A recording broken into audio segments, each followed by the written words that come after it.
It's showtime, folks. Showtime. It's showtime. It's showtime. It's showtime, folks. Welcome to The Learning Hack, a podcast about the people and technologies that are creating the future of learning.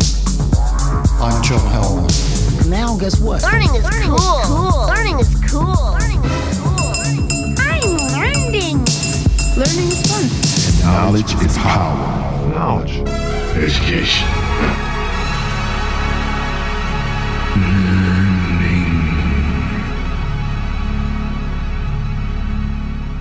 We do love a trade show. It's a chance to see all the new stuff, to find out what people in your line of work are thinking, or what they're saying at any rate. It's a chance to gossip with old friends, load up on vendor merch, and maybe neck the odd free drink. But some shows offer more than that. With a big show, an important show like the one we're featuring in this Learning Hack special, you get the opportunity to take the temperature of a whole industry sector, of an entire profession. In this case, the learning profession.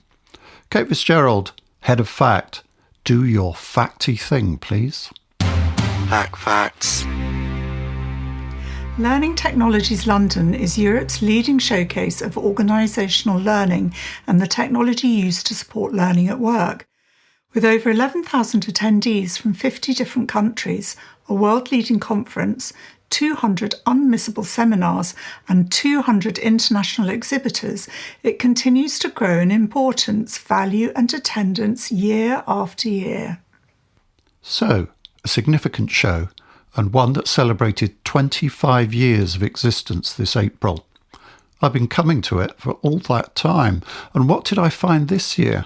Well, let's listen to the voices of the people I talked to at the show, and let them tell the story. So this is it.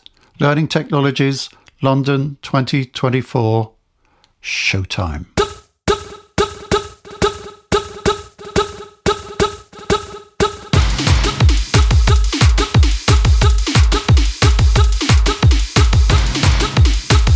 Closer Still, who run Learning Technologies, were kind enough to give me a little room overlooking the exhibition floor where I could do interviews.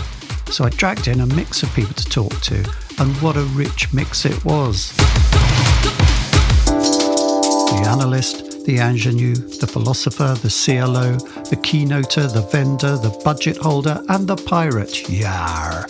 So grab yourself a coffee and buckle in for my Learning Technologies experience. My name's Adam Lacey. I'm the co-founder of Assemble U. The first person I talked to was an exhibitor who was on a stand talking about something very close to my heart, podcasts for learning. Consumer-grade learning experiences, we like to call them now. Launched from an LMS or an LXP? Yeah, exactly that. So we can SCORM wrap all of our content, and we've actually worked very closely with Daryl Headley at Quantic to develop a SCORM file that almost mirrors a bit of a Spotify-like experience within an LMS. So super important, actually, if you're thinking about introducing audio into the way that you learn, is that end learner experience. How is that learner going to be consuming that audio? Because if it is a clunky, awkward experience that they can only get to on desktop, there's almost no point in doing it. It needs to be slick, it needs to be mobile, and it needs to be super easy to get to. I can tell you've been on the stand all morning, because it's a very polished delivery. Not my first show. Yeah. So podcasting for learning is in a kind of early phase, a development phase. How would you characterise its spread and the uptake and how it's doing at the moment? Yeah, really good question. So podcasts as a general concept for learning has been growing steadily over the last 10 to 15 years. People are using podcasts in their own time to enhance their knowledge in a vast variety of different subjects, be it learning, be it business, et cetera, et cetera. And obviously a lot of people using them for entertainment as well, which is also great. So that's kind of happening over there in the consumer world. What we're trying to do at Assemble U is harness a lot of that goodwill I guess, that podcasts have, and also ease of use around the modality of audio. You know, you can listen in the car while you're doing the dishes. You don't need to be at a screen. We're trying to bring that into the corporate learning environment. And in order to do that, we're putting in, you know, I guess some extras that you wouldn't get in your traditional podcast. So our lessons, whether we're interviewing an expert or whether we are using a voice actor, they're a bit more structured. They're designed for that effective transfer of knowledge. And at all times we're thinking, right, what is useful? What is someone going to take from this that is genuinely useful? And then how are they going to action that? So how are they going to embed that? So we're talking about giving them actions and reflection points and all that kind of stuff. So it's taking your general kind of principles of, I guess, learning design, digital learning design, and trying to fit it into audio as the modality. And then there's a bit of technical jiggery pokery about how do you get that consumer grade experience into a learning management system or into an LXP, and get your listeners on the end of it. Interestingly, one of the things that we started doing, and we have, I don't know, maybe 25% of our customers use this, is a private podcast. So instead of putting these lessons through their learning management system, they actually put them through the podcast networks as a private podcast. That basically means they can then, or their learners can open them in Apple Podcasts, Google Podcasts, not Spotify, unfortunately, and they get that very consumer grade learning experience because it sits alongside all the other podcasts they're listening to. And that's something new since you talked to us on the Learning Hack podcast about it. So you're at the show here. What sort of conversations are you having on the stand, and what does that tell you about the kind of mood, level of knowledge of the audience for this? We typically get a few responses. People saying, "Oh my God, I love podcasts," is quite a typical one. And then another one is people not quite understanding how podcasts work for learning, and then some people just not getting what we do at all and it needing a deeper explanation. But that's for our. That's probably pretty common to everybody on these stands. Spend a lot of time trying to explain, to baffle people what they do. And really, it can be quite opaque. It's quite difficult to explain that. But podcasts for learning, in a way, is quite a simple thing. Yeah, it is. And I think we made a mistake from the first show we did, and we did Learning Tech 3 years ago here. We didn't have the word podcast anywhere on our stand. And the second that we put the word podcast on the stand, we had a lot more people stopping and talking to us. And that was really interesting. And that again, that's a consumer kind of creeping into corporate learning there. That's Marketing 101. Marketing 101, yes. Right there, Thank you very much, Adam. I won't keep you from the sand. You've got stuff to sell. Thank you, John. Great to chat. I'm Hannah. I work at St James's Place, which is a finance company, and I work in the L&D team. One aspect of the conference I always enjoy is the 30 Under 30 programme. This brings a much needed transfusion of fresh blood into the profession every year, so I made sure to talk to one of them. Come on down, Hannah Frame. So came across L&D by chance because I was joined as a graduate and rotated around different business areas. Fell in love with L&D and worked there now for 2.5 years in the team. And my role is Social Learning, Technology and Innovation Manager. So quite a long title, but I look at both social learning and tech and innovation and how we can enhance peer-to-peer learning enabling by technology. And what's the scale of it? How big's the team? So our team's quite big, around like 35 of us, but all in all we service around 16,000 people. So that's employees, financial advisors and support staff. So it's a large network, predominantly UK, but we do also have some teams in Asia that our L&D team also support. Marvellous. And how did you get involved with the 30 Under 30 programme? So I fell upon the 30 Under 30s programme by chance. So I saw it online because I was looking at learning technologies. I'd registered to come because I heard about it through word of mouth and some other people in our company come along. I saw it and I thought, oh, what a fantastic opportunity. I watched some of the videos from the cohort the year before, and I just thought the whole setup where you could meet speakers, the mentoring opportunities, and connecting with people that have the same passion at me as a similar age, I thought it'd be silly not to apply. By podcasters. And get interviewed by yourself. Yeah, that was a definite plus. Definite plus. Yeah. So I spoke to my boss. Was like, can I apply? And she was like, absolutely. And was fortunate that I got selected. So feeling very, very honoured about that. So what's it entail, the programme, going forward from, obviously you get on the stage of the exhibition tomorrow and so on, get introduced, but what else does it entail? Yeah, so a little bit nervous about going on stage, but I'm also quite excited. But essentially, so we met our cohort last night, which was a really great way because kind of got rid of any nerves before today. And then we joined, can get access to all the conference and the speakers. Also a lunchtime kind of networking opportunity to be able to talk to the chairs and the speakers in more detail on a one-to-one basis and ask them any questions, as well as access to mentoring after the programme as well. So there's a list of speakers that have put themselves forward as to happy to have a mentee, and then we can apply and have a mentoring experience with them, which is amazing because it not only is it just for the conference, but it also continues afterwards, as well as kind of connecting with the others that are on the programs. We've got a LinkedIn group, a WhatsApp group, and all very active in being able to continue the conversation once the conference is over, which is going to be brilliant. What do you think or what do you hope that the programme is going to do for you? So I hope it'll give me kind of like insight, one, into what other companies are doing, because in my role as like innovating, I like to know what other companies are doing so I can bring it back into St James's Place and explore whether that's a possibility, and obviously suitable for our company. But also with career direction. So kind of quite new into L&D, been here for 2.5 years.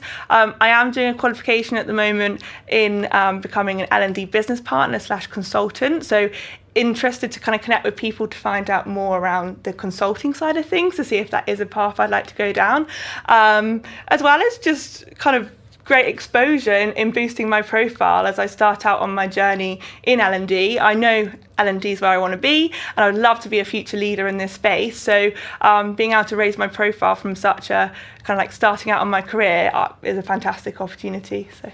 So you say you fell in love with L&D. What is it that you like about it? And how do you view it as an innovative? It's not always thought of as the most innovative part of an organisation. No. You know, the marketing people have bigger budgets for tech and stuff.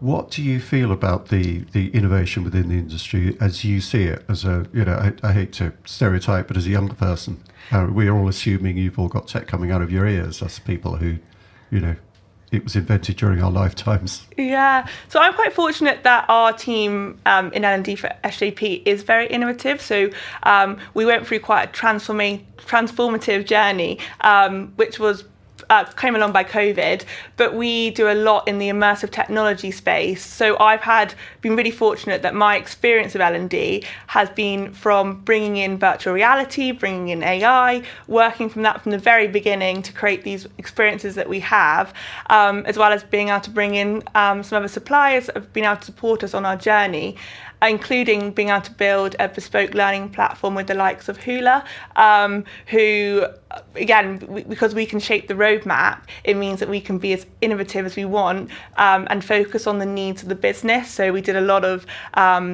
addressing what the needs were and the challenges are within the business to be able to build our LXP, so learning experience platform, to be able to provide those kind of like personalised learning journeys, bite-sized learning, all these buzzwords you hear. So I just think I've been very fortunate in the company I'm in and the role of my manager and as a team that we can be quite innovative with the stuff we've been given. It's great that you mention AI because nobody has mentioned it in the last 5 seconds. That's all I hear. Since the last session I was in. How are you using it within your team, and how do you feel about that? Yes, it's an interesting one, and like you said, I don't think you can go 2 minutes in this conference without hearing the word AI. But we're using it in a really exciting way where we're providing that personalised learning experience. So a lot of the experiences that we're building, we're utilising AI to be able to provide that real-time feedback that's personalised to what they're saying. So as an example, we train our financial advisors to give advice to clients, and we've created this learning experience where you can talk to an avatar online and go through kind of some of the conversations you'd give to a client, and the AI will give you real-time feedback. So that's just one example of how we're using it in a way that provides a more personalised learning because it's shaped by what you put in. And another really exciting way we're just starting to look at it is around, like, it's a bit like algorithms, but AI can make it much more exciting, is that personalised learning experience in terms of suggesting learning when you don't know what you're looking for. So we see it in terms of places like Blinkist, which is summarises audiobooks, and if you don't know what you're looking for, it will suggest stuff on the platform. We'd love to do that for our learning experience platform. So we're just at the start of our journey there. But I mean, what comes to AI, the data that you put in needs to be obviously, and the data it's working with to generate this output, it needs to be spot on. So we're trying to sort that bit out first before we can really kind of delve into the opportunities that it will bring as an enabler, not to replace. Not to replace, yes, very much so. Yeah. I mean, it must be interesting because you have a whole career ahead of you, unlike some of the older people you might talk to here. And how do you feel about that in terms of this idea that AI starts to replace, perhaps if not whole jobs, large functions, and that? How do you feel about that when you look forward to maybe the next, perhaps you don't, but you look forward to the next 20 years of your career or whatever? Yeah, I mean, I'd be silly to sit here and say it's not like a worry, but I went to some really interesting talks this morning where it was talking around like AI is going to, and these technologies are going to make us much more efficient in what we need to do. And I think our skill set will need to change, and that's where we're, as an L&D team, responsible for making sure our workforce are equipped with the skills they need to work with AI and these technologies in a way that makes them more efficient, but our jobs will just change, and I don't think we'll ever lose the human touch, and we just need to become clever about what it is that us as humans can do that AI just purely can't or cannot do as well. So I think it was like, don't think about it as what it can and can't do, but you should think about it as what you should and shouldn't do. And I really loved that, because I think there are things where if you think of moral situations or judgment, empathy, AI technology, certainly for now, can't do that. So actually that's where us as humans will forever have that power, and I firmly believe that. And so my role, obviously looking at social learning and the power of people, I think there's a real kind of opportunity there to tap into social learning, peer-to-peer learning, and keeping that human connection, whilst AI helps us do that in a more efficient way. While you're here, you're at the conference, but you get a chance to look around the exhibition? Yes, we do. What's your impression of the vendor market?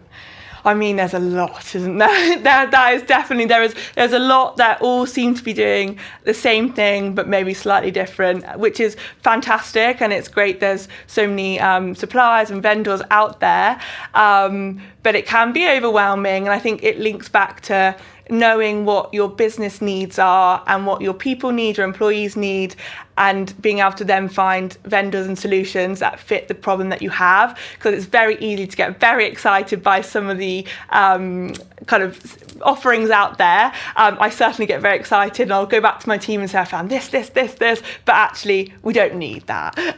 So I think you've got to be clever when you're looking at what it is that you need. Marvellous. Well, before we started the interview, I was beginning to flag a bit. It's middle of the afternoon here. I fancy you might need a cup of tea as a pick-me-up. But how do you be to pick-me-up? So just last of all, I'm going to allow you to plug your podcast. And this is something I don't really want other podcasters to do, but I'll make an exception because you saved me a cup of tea. No, thank you. Well, you've been lovely to talk to. But yeah, so we've got a podcast that myself and the director, SAP L&D run, called Every Day's a School Day, and you can find it on Spotify or Apple, on Apple Podcasts. And we talk to industry experts, but specifically focusing on technology. So if you're interested in technology, then do go and have a look and listen and subscribe. And subscribe and Yeah. like and share and all the rest of it. Thank you very much, Hannah. Thank you so much for having me. I really enjoyed it.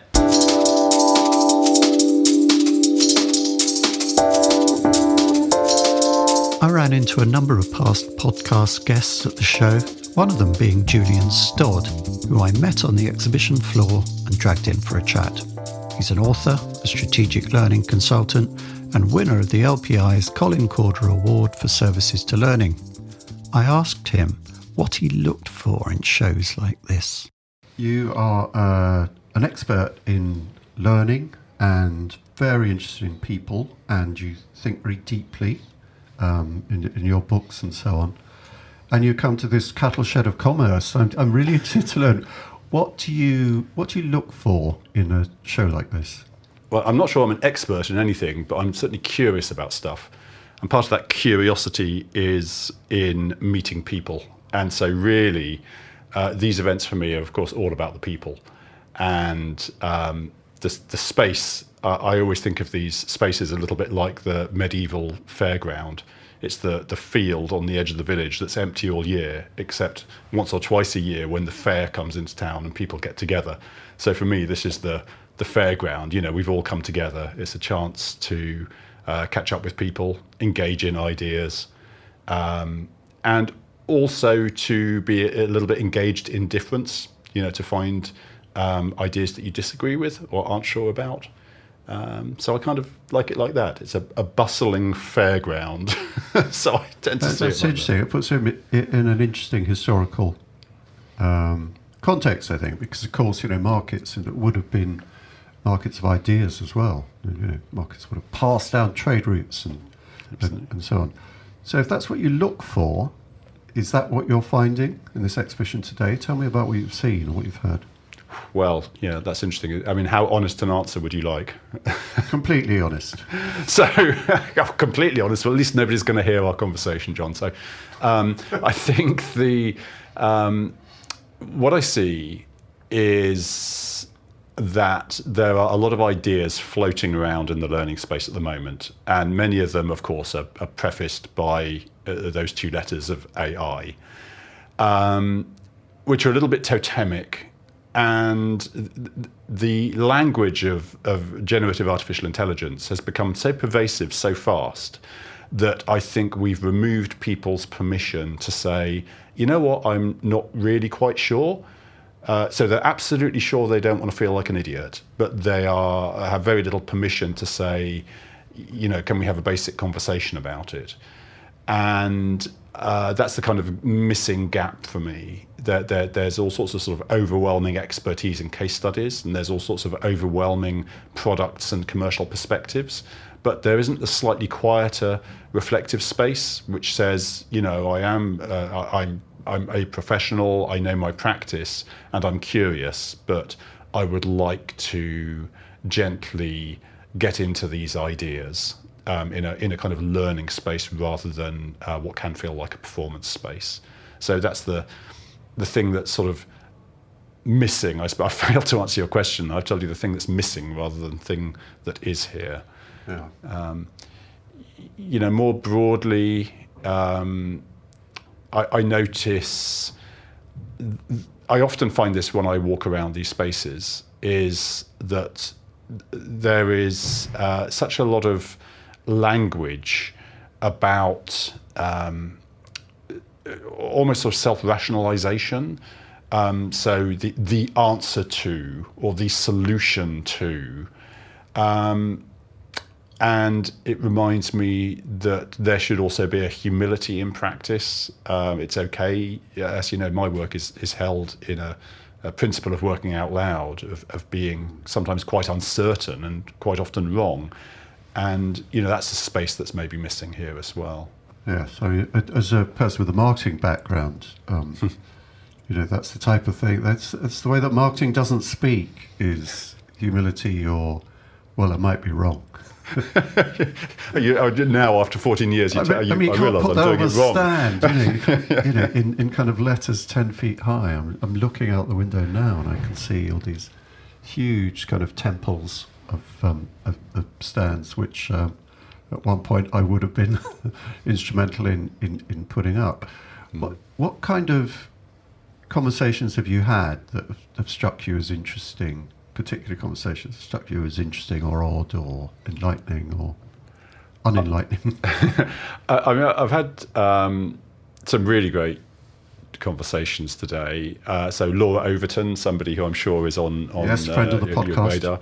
Yeah, I mean, Laura carries a wonderful humility in her practice, and I adore the way she is at the moment evolving her practice. And what we talked about was how we use these opportunities to share work, not to share certainty. So using, if you like, the performance part of our work as part of our own learning.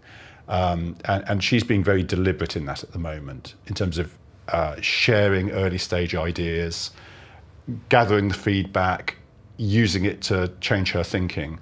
And I thought that's a very deliberate model of practice. And I really appreciated her taking the time to share that with me. So as I say that, I realise that my respect for Laura, and I really, have a great deal of respect for her and her practice, is because she rarely talks to me or in public about her certainty. She talks about the things she is learning. She's data led. She brings a scientific approach, but she moves her position on things. That's much more attractive to me than people who say, I'm right. I was right 10 years ago. I'm still right now. I carry this absolute certainty in my work. Yeah, it's interesting. I sort of reflect that similarly with a similar admiration for Laura.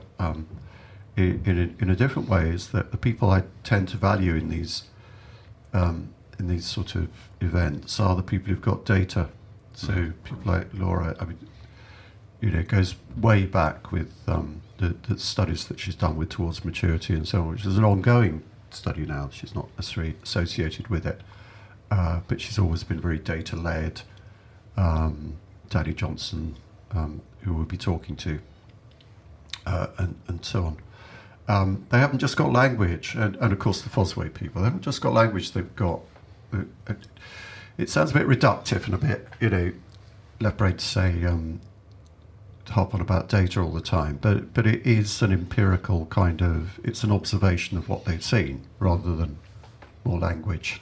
Yeah, it absolutely. I mean, we should be rigorous. Well, let me rephrase that. We don't have to be rigorous in our practice, but we should at least signpost when we are or are not being. Like intuition is a great thing, and strength of feeling is a good thing, but data is also a good thing. Yeah. And to understand what it is valuable. I always say I lead with the fact. Usually, I say I'm a researcher. I'm an evidence-based practitioner, but I'm also speculative in my work. In fact, it's quite funny. It was a big discussion for myself and Seychatz and Jeff Stead, who are my co-authors on the learning science book we're working on at the moment.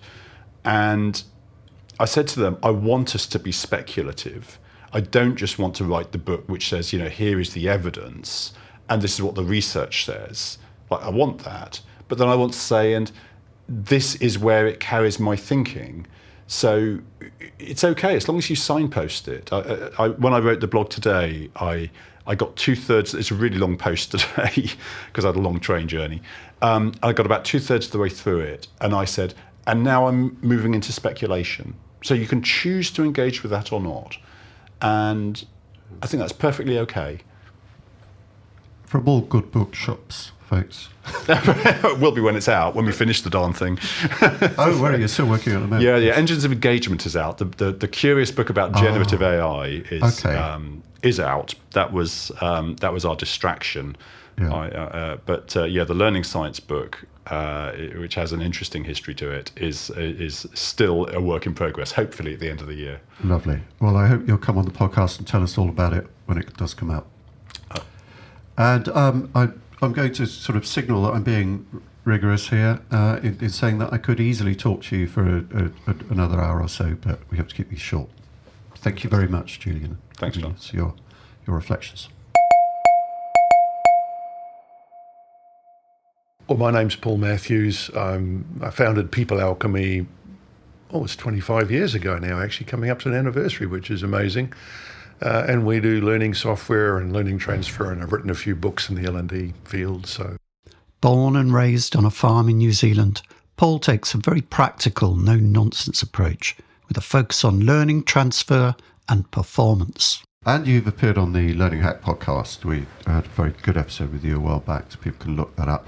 And it's coincidentally you founded at the same time as this show was being founded, because it is the 25th anniversary of the show. The reason I wanted to drag you up here to the room and talk to you is because I think of you as the learning transfer man, and we're learning a lot about the market here and what's going on in the show. But transfer into performance and expertise is what people are really after here. And you said something before we started rolling, which is very interesting, about the way that experts organise the knowledge in their minds and how that's different from students. Could you say that again? Well, again, this does apply a little bit to the transfer. That I read an article about this years ago, and the research was showing that the way that delegates, students, trainees organise stuff in their mind is more or less the way they're taught it. In other words, kind of almost chapter by chapter, just like the textbook. Whereas someone's been out there for 5-10 years or so, starts organising that differently, and the way they do it is it's problem-centred. So the problem is more or less their new chapter headings, and then all the bits that are relevant to that problem are kind of attached to it neurologically in the way they think. Whereas a student doesn't have those direct attachments between problem and the knowledge bank they have. So it makes the expert or the experienced person much quicker and more able to deal with a problem and see the connections that will help them work with that problem. I think that's really interesting, because I think, bringing it back to me, the way I approach the learning market and the learning industry, it's an industry for a show like this, is probably more like a student in the way the knowledge is organised. I think there are various chapters like, there's engagement and there's this topic and that topic. And I suppose it's a bit academic. But one thing you learn from coming here and listening to, talking to people who have who are practitioners, who have real responsibility for learners within their organisations, is that they're very problem-centred, actually. They've got a problem, they've come here to try and fix it. Walking around the exhibition, what's been your experience of the way that vendors communicate with practitioners? I think it varies. Inevitably this year there's a whole veneer of AI over the top of everything, and some of it's smoke and some of it's mirrors and some of it's real. Yeah. And it's often quite difficult to figure out which is which of those when you're talking to the vendors. Hopefully the stuff that is smoke and mirrors will eventually not be. But I think also a lot of, a lot of what they say is self-serving, obviously, which is understandable given they're on a stand trying to sell stuff. But it can lead some of the practitioners astray in terms of thinking what's really important, and it's the bright, shiny new object that they are trying to put in front of this person and get them going. And I think that can take people's attention away from what really matters, which is what they're there to do eventually, which is to get people doing things differently and doing different things, which is Robin Hoyle's definition of learning, which I think is really great. So there's this need to focus on impact and operationalizing what people learn, not just helping them just learn it. It's got to go beyond that, which is, I think, why you talk to me about transfer quite a bit. So, yeah. So do you think there's a danger that the massive kind of hype and smoke and mirrors around AI drives out focus on things like transfer to performance, which is really your big area?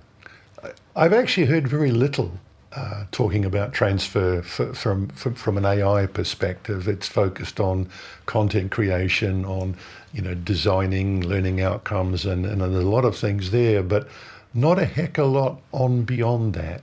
There's some of it starting to happen with AI coaching bots and things like that, which could be used for post-course transfer. So I think it's coming, but I think it's still early days in the thinking for some of that. Yeah, a lot of the talk has been about content creation. There are kind of optimistic signs. People seem to be using data more for assessment and for measurement of learning than they did before. And I think people have been waiting for years for that to start to happen. So that's a useful trend, I suppose, in your direction. I think yes, and I think the other part of that is the performance support tools that are going to be much more user-friendly with AI. I mean, Gloria Geary talked about this back in the 90s, where she talked about an EPSS, electronic performance support system. So this is again about helping people in the moment at the point of need to actually get the bit of information they want. So learning in the flow of work, Josh Berson's approach to it. So I think there's a lot of things we're now going to be able to do that we couldn't do before. But it'll take a little while for that to settle in and for it to become part of, well, that's just what we do now, rather than this new thing that we're still kind of struggling, I think, it's slippery. And I think a lot of people say it's wonderful, but a lot of organizations, I understand, are also having trouble get their hands around it to actually get value from it. Yeah. The CEO's thinking, come on, let's go and use AI, and yet the organizations are still struggling to really grab it and get value from it at an organisational level. I'm sure we'll get there. You've touched on something there which I think is very interesting, especially when I'm talking to kind of older people who've been around for a while in the field, is that suddenly things are, as you say, Gloria Geary talked about this particular facet a way back, and I've come across that several times over the last couple of days. People saying, amazing, we always wanted to do this. For some reason, we all found it too difficult. AI is allowing us to do it at last, and almost kind of scratching their heads. My experience of going to these shows is that a lot gets talked about that you don't see actually happen in the real world for, 3, 5, 10 years. That happens. I mean, what popped into my mind, it's like the fashion industry. There's lots of stuff that happens on the catwalk that you never see in the real world. Yeah. But it does lead trends, and it does get people thinking in different ways.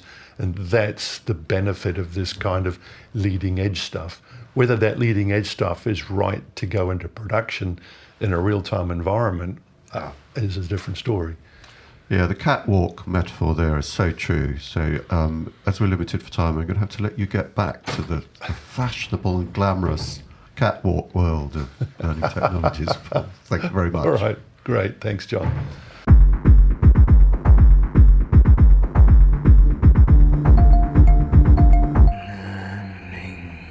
My name is Thimon de Jong. I'm from the Netherlands. I'm a social psychologist specialized in changing human behavior, and specifically the future of human behavior. My next guest, Thimon de Jong, gave a highly entertaining and stimulating keynote at the conference. Its title poses a question I ask myself all the time. What on earth will people do next? You talked quite a bit about mental health and technology. Does improving our mental health always mean shying away from technology? Well, it's not a one-on-one. So I talked about mental health in the context of the so-called polycrisis that we're in. We're not in a good state of the world, state of polycrisis. That leads actually to a mental health crisis. On the one hand, and actually didn't talk about that on stage, is that technology is actually it's not good for our mental health. Addicted to social, and especially social media. So addiction to our mobile phones, social media. On the other hand, there are many solutions on there. So people go to TikTok, they go to all kinds of platforms to find an online coach, online counseling, to share their feelings, to find peers who have similar. So it can be a cause, a root of the problem, but can also be a solution. Yeah, so not completely terrible. No. I'd say currently more terrible. I think social media should be actually be labeled anti-social media in its current state. But I'm quite optimistic about the next wave of social media. Yeah, it feels if it's got worse. Started off with things like Friends Reunited, and people were saying, "Oh, isn't this marvelous?" And I can keep track of what my kids are up to, and relatives in other countries, and then suddenly, it got bigger and bigger. And more monetized things start to happen, and it feels quite bad. But John, you can start your own social medium tomorrow. The bar is low, so I think there are a few tiny initiatives out there. But I think this Generation Z or Generation Alpha, the younger generation we have now, I think they're looking at us and think, what were you doing with Twitter, X, and TikTok and Facebook? Here's a new version. Yeah, that's great. That's given me a great entrepreneurial idea. I'm going to do the kind of John Helmer version of Truth Social, I think. Yeah, Truth. Yeah, and why not? Why not? Right? It's not that these things are set in stone. It's digital, and they're not that old. How old are they? 15, 20 years? Yeah. It is funny now. I don't know what the media climate's like over technology in the Netherlands, other parts of Europe, but certainly in the UK, whenever they have a story about mental health among younger people, social media comes up really early on there. And it is similar with AI. And I know there's a lot of technophobia, techno-fear within the L&D community, because they're basically people. How can we allay people's fears about AI? Because they do seem to to become quite catastrophic. Yes. So coming back to the poly crisis, we've had so many crises over the past 4 or 5 years that this whole wave of AI and the ChatGPTs of this world coming, it feels like, is this another big wave? Is this like the COVID pandemic? Is this like the Ukraine war? Is this is this just another crisis? And we're actually bracing ourselves a bit. It's like this we're so used to being showered by bad news. We think it's bad news. Now, does it mean it's good news? No, it definitely, we still, it can go either way. But people are bracing themselves because they've been, let's say we celebrated the end of a crisis and like, okay, let's go back to normal. And we haven't gone back to normal for the past 4 to 5 years. Right. So people are bracing themselves. So that's the current state of the world.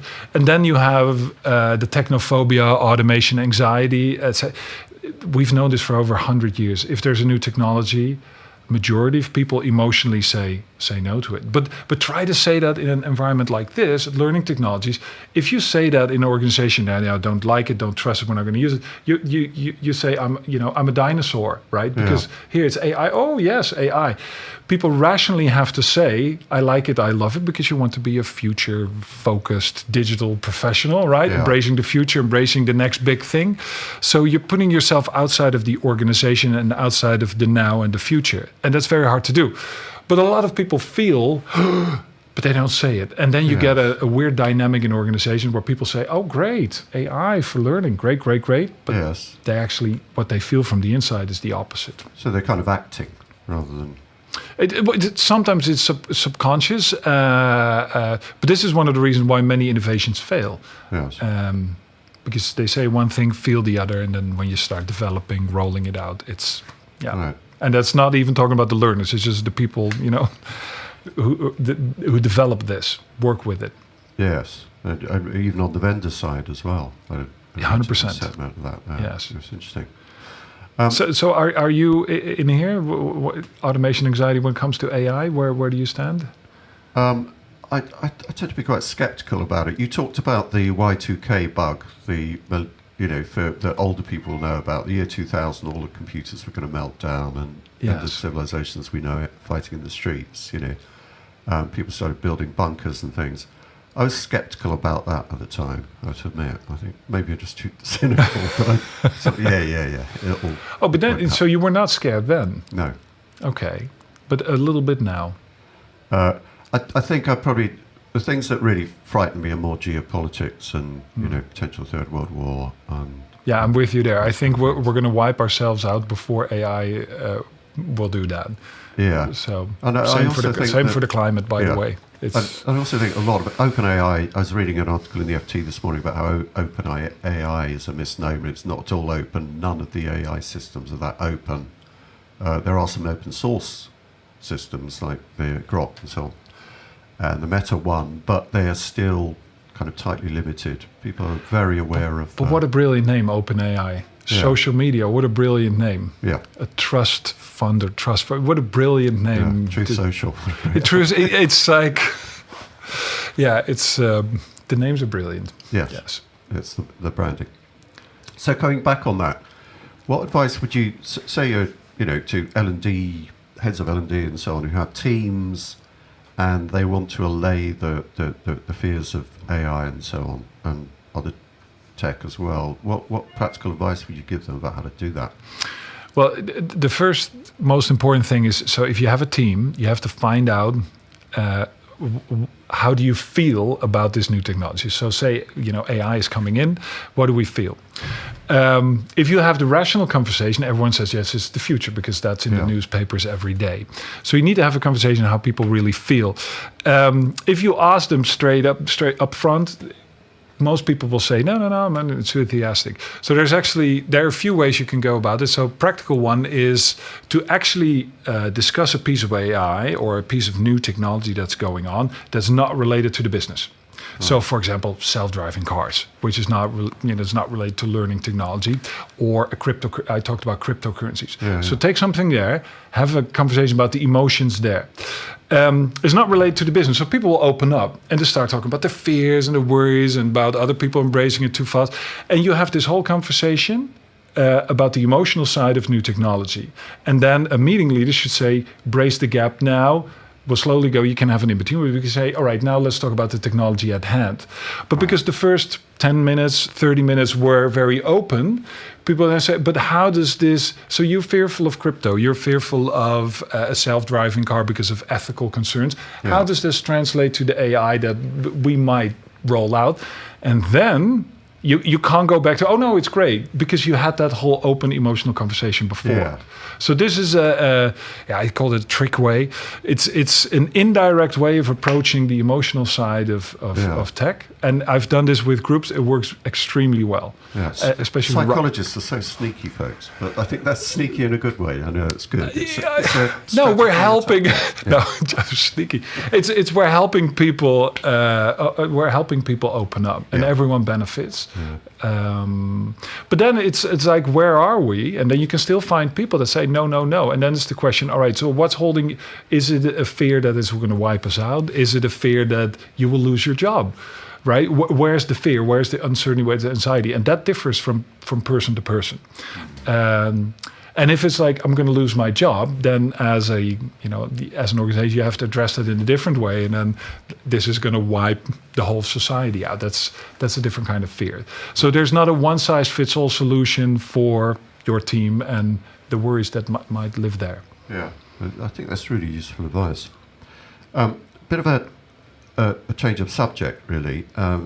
Talking about mental health, what do you think of the kind of conference exhibition experience? What is that like for mental health? Because it's very exciting, very stimulating, but has some downsides as well. Well, I had a walk around, and it's filled with people. So yes, of course, there's AI, there's screens, and you can try it, but there's a person standing next to it. So it's deeply human. So I'm very happy, and I visit quite a few conferences. Yeah. Still, people doing the talking with people, and people love it. Yeah. Now, I gave in my keynote just now, I gave the audience two little things to discuss with the person sitting next to them. Yeah. And what I've found over the past few years is that the noise level and the energy when I do this exercise has gone up. Right. People are, we're so much behind our screens that if you say, talk to your neighbor about, how do you, question said, what do you do to stay mentally healthy? Discuss that. Which sounds a bit like a scary thing saying it now here in the podcast, but if you say it's an explosion. Yeah. It's like people go, whoa! And it's such a big difference from 2 or 3 years ago. Yes. People want to have a conversation because there's so much screen. I'm tapping now on my mobile phone. Yeah. And I think for physical events like this, and I'm pointing now at the conference room. We have a window here. that looks out on the conference floor. Look how many people are standing at every booth. And this deeply human need to have a conversation with an actual human being. Yes. That's only going up. And the more AI will get, the more the need will be to actually to have a physical talk. And it's both, right? So yes, there's more AI, but there's more of a need. And the energy is going up. And in my keynotes, I'm building in more, have a conversation with the person sitting next to you, because people are just dying to do that. Yeah. Yeah, I think that's a really interesting perspective on it. We were talking off tape about how triggered I am by coming to the exhibition, because I used to be head of marketing, putting up the stands and all the problems with that. So I kind of associate it with high stress levels. I'm sure it's completely different for the visitors. Yes. I think it's like, hey, lovely, there are people there. Of course, they're trying to inform you. So you have the expedition vibes. It's like, there are people. Yeah. Right? Lovely. I'm looking at them to see if there's anything I can point out. But there's screens and tech everywhere. But, what I see as a social psychologist, I see people having conversations with people. Yeah. Okay. It's been really interesting to chat with you, to meet in the flesh, IRL, as the young people say. Well done, John. Well done. Yeah. I'm just going to ask you a last question, an extremely open question. What the hell are people going to do next? That's an excellent one. Well, we're not going to change. So often we think we live in the most unique times in history. Our technology is different than everything before. And, the next generation is so different than us. We're not. It's not that much changing. It's this polycrisis situations. We've had those before. Everything has happened before. We're not unique. Our human needs stay the same. Yes, the outside might change, all the tech and that might change. But if you look at how people actually interact, the conversation that we're having right now, what are people going to do? The same thing as they did yesterday. It just might look a bit different from the outside.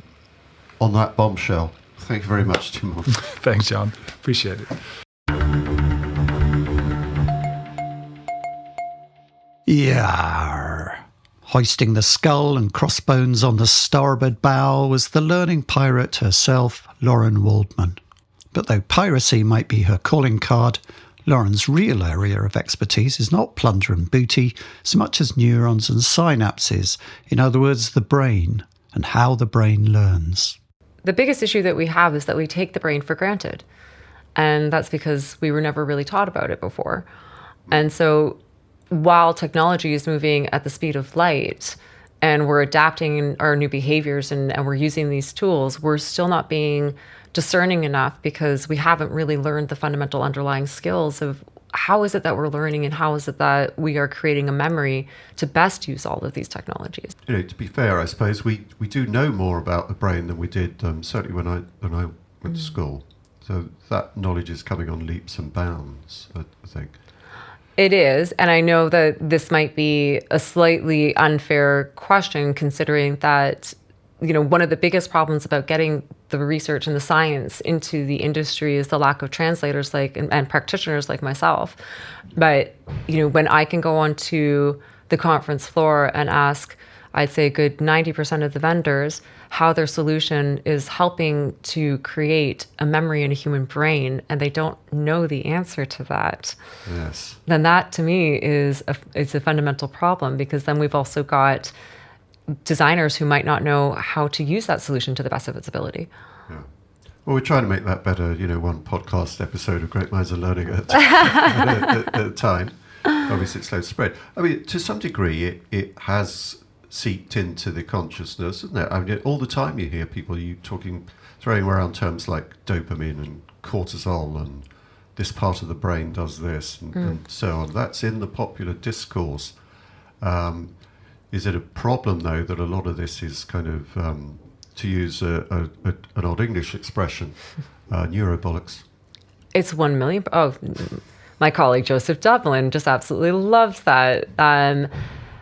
I think it's really dependent on the credibility of the source of who it's coming from. Right. So neuroscience, a few years back became such a popularized word in the industry, but it was being spoken about by people who didn't have the credentials or the validity to be credibly giving these explanations. So although dopamine is a very well-known, neuromodulator, it's not necessarily something that somebody can speak to as what does it actually do when it's functioning in a human brain? What does acetylcholine do when we activate it to help us get to brain states? And they wouldn't be able to explain that. Yes, because dopamine itself is, just to pick that case in point, is a lot more complicated. It's not just happy. No, actually, dopamine has been popularized by that famous let's get a dopamine hit. Yes. When really we know that dopamine's primary function is to help sustain motivation. Yeah. So it's not as simplified as everybody would like it to be, but it's what sells to people who don't know any better. Right. And I think that's a big issue. Yeah. And while we're on that subject, what about the latest kid on the block AI and what that does to our brains? Whew. This is a big conversation that not only I'm having, but the scientists are having, especially the educational scientists are having right now, because it has just inundated everything from the educational systems right through to our profession of learning and development. And I think where there is opportunity and where we really should be turning our attentions to is balancing the skill between using the technology, but also our human skill and being more discerning with it. And so there's a lot of talk on my side saying, well, how do we know what we know and what we don't know? And if we're just being very trusting of what AI is spitting out at us, we're not being discerning enough. And in order to be more discerning, we need to increase our ability to focus so that we've got very strong, what we call metacognitive skills, so that we are challenging our own ways of thinking in the moment to be more discerning and looking at something going, is that actually accurate? Is this actually going to work in practice? Yes. Before we just say, well, that was done quickly. Wonderful. Next thing. Yeah. Yeah, this has been a problem since the internet came along. It's that, we're used to authoritative sources, perhaps in the old days, and they're far between on the internet. Wikipedia looks like one of them, but even then people complain about that. I read my own Wikipedia page. It's probably not a good idea. Don't do it. I don't know, is there such thing as Wikibolics? Or Yes. Yes, I believe this. So that's been there for a while, but is this something that's accelerated with AI? Because it's the kind of authority of generative AI with which it speaks, the confidence it speaks in that kind of West Coast American voice at you that it's incredibly cultural specific, apart from anything else. And, you tend to believe it. And then you look up the references, say, well, you made that up, Yeah. This is now a kind of acknowledged sort of thing. Mm-hmm. Is this just an acceleration of that tendency of the internet to make it difficult for us to trust what we're seeing? Or is there a step change here? Ooh, I don't know if it's making it difficult to trust. I think it's almost making us more trusting. And that, I think, is where there's a larger concern. So like I was saying just before, is that if we trust that when we put something in there, that the model might not have been trained on yet. I'll give you a very simple example. We've got lots of people who are just throwing content in and asking the system to design out a piece of learning. Yeah. And they're throwing in the terminologies of, please use spaced repetition and please use interleaving. But the problem is the people who are inputting that don't understand themselves the variables that need to be put into a learning design so that spaced repetition and interleaving works effectively. Yeah. And if they don't know that, then they won't be able to tell when it's spat back out of them to this design that AI has done for them. So if they never learned it in the first place, they're not even going to recognize whether it's right or wrong. Yes, I think that's interesting. When the thing is in your own expert area, you suddenly get that feeling of, something's a bit wrong here. So it's like getting ChatGPT to do my social posts for me, and I look at the hashtags it's put in, and as a marketing person, that hashtag's not going to have any kind of, about 3 people might once have used that as a hashtag, but so do you really know what you're doing here on SEO and all the rest of it? But it feels as if I should trust it in a way I don't myself because I'm so old. Oh gosh, I mean, the first little experiment that I did with ChatGPT was to ask it about, can you tell me about learning design and using science? And within the first 3 lines, it said something about learning styles, and that just completely discredited the whole system for me at that moment. Yeah, we'll bleep that out because we don't. No. Donald Clock on the phone. So, can't close out without mentioning your amazing brand presence, which I've always meditated on, which is how wonderful it is. It's the whole learning piratical thing. Does this give you problems as well? Do people sort of not take you seriously as a neuroscientologist? Neuroscientologist? Whatever you are, because of the pirate thing and, I think in some ways it has worked against me. But then I think where it's done very well is in the advocacy for better learning, for integration of these. So, there's so many people. I'll walk, even here at Learning Technologies, be walking the trade show floor and they don't know my name, but they're like, oh, the pirate. I'm like, yes, that's me. And they know who I am and what I do. Yeah. So they understand that the pirate is the brand, but there is a scientist and a very credible scientist behind the brand. Yes. Well, and it's a great exemplar of the science of awareness and how the brain notices things and how things stick in the brain. And, so you're kind of a meme. You're an earworm in a way as well. I can't say I've ever been described like that. You staged a very brand characteristic intervention yesterday on the floor of the exhibition. Oh, I thought we weren't going to talk about that. I did, and it wasn't to serve myself, but it was to serve others. Of course. And I think one of the best things for those of you who aren't at the conference or haven't attended before, we're dealing with thousands of people, thousands of vendors, a ton of stimuli coming at you, and you're almost exhausted within the first 10 minutes. So upon request, and then, yes, I did take over the cafe downstairs, and one of the first things I did with everybody who attended that session, this impromptu session, was to downregulate the system. Yes. And to teach them, how do we manage when you are being inundated with stimuli from every angle? And I think that was most appreciated, so that they could then focus and move on with their days. And of course, we talked about learning science and scientific learning design, but yes, I did do that. And I think the thing I said at the time is it reminded me of reading about the French Revolution and I think it's the Palais Royal, the people would just get up and start speaking, and Danton and his friends, and people would kind of gather around them, and this was the roots of the revolution. Are we starting a revolution here? I hope so.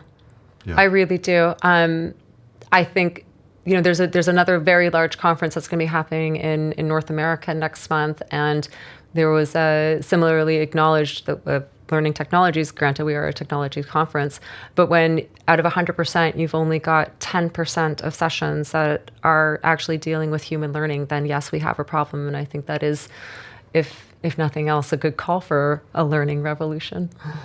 On that bombshell, I've got to stop doing that. Thank you very much, Lauren. My pleasure. Cheers. A couple of our interviewees voiced concerns about the hype and BS surrounding AI, so I wanted to talk to someone who is fast forging a reputation for talking sense about the subject and has research to back up what she says.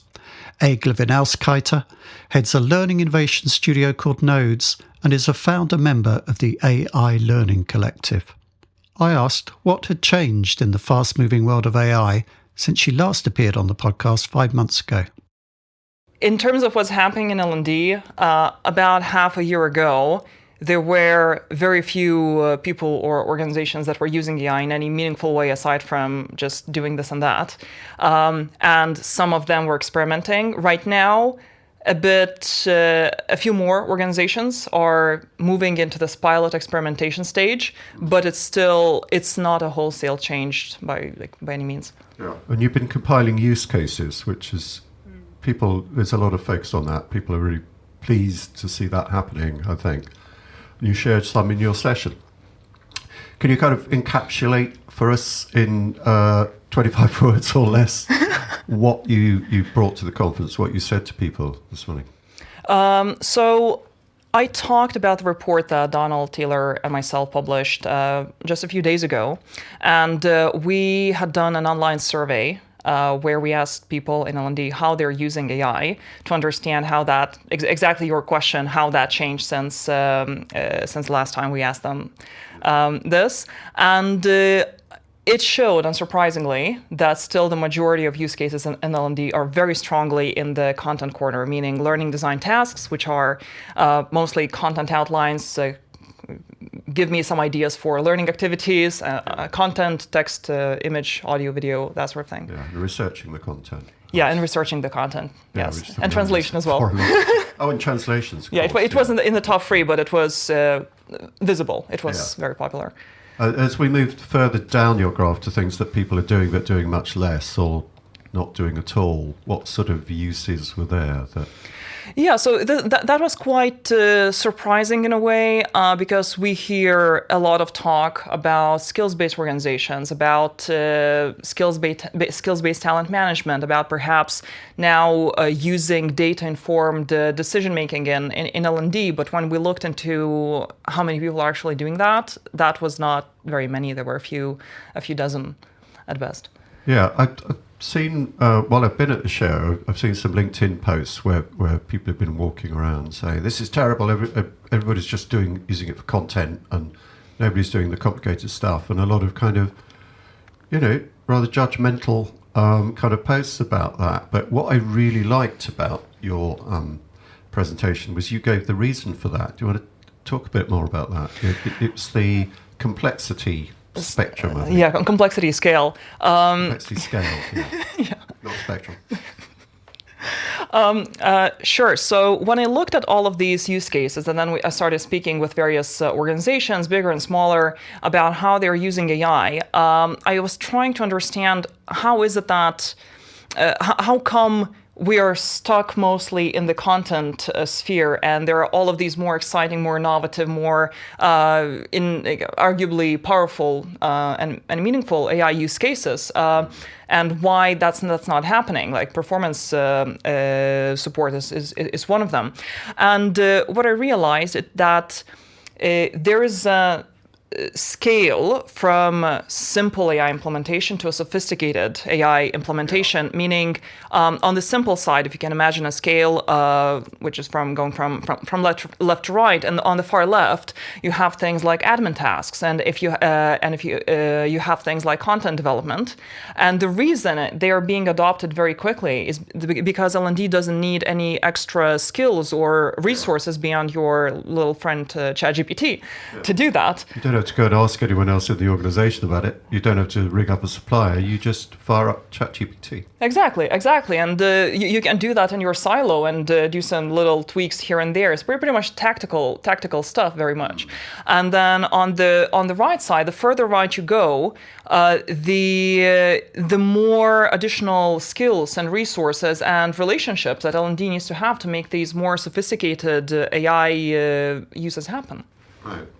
Yeah, and that involves you have to get the help of suppliers maybe with that, or you have to reach out to other bits of the organizations. One thing that really struck me was when you said, to use a co-pilot isn't an L&D decision, it's a business decision. So it becomes part of the business. Exactly. So in some cases, for example, if you want to do your simple data analysis, you need that data from somewhere, especially if you're trying to understand business impact. The data isn't going to come from learning. Some of it may, or some of it will, but you're going to have some relationship with the business to actually get that data from the business. You might need additional skills to analyze the data and make sense of it. So that's an example. If you're going further up to performance support, like for example, co-pilots, exactly as you say, it's not L&D that decides to use them. Obviously, Microsoft Copilot is not the only thing, but still, even if you fire up your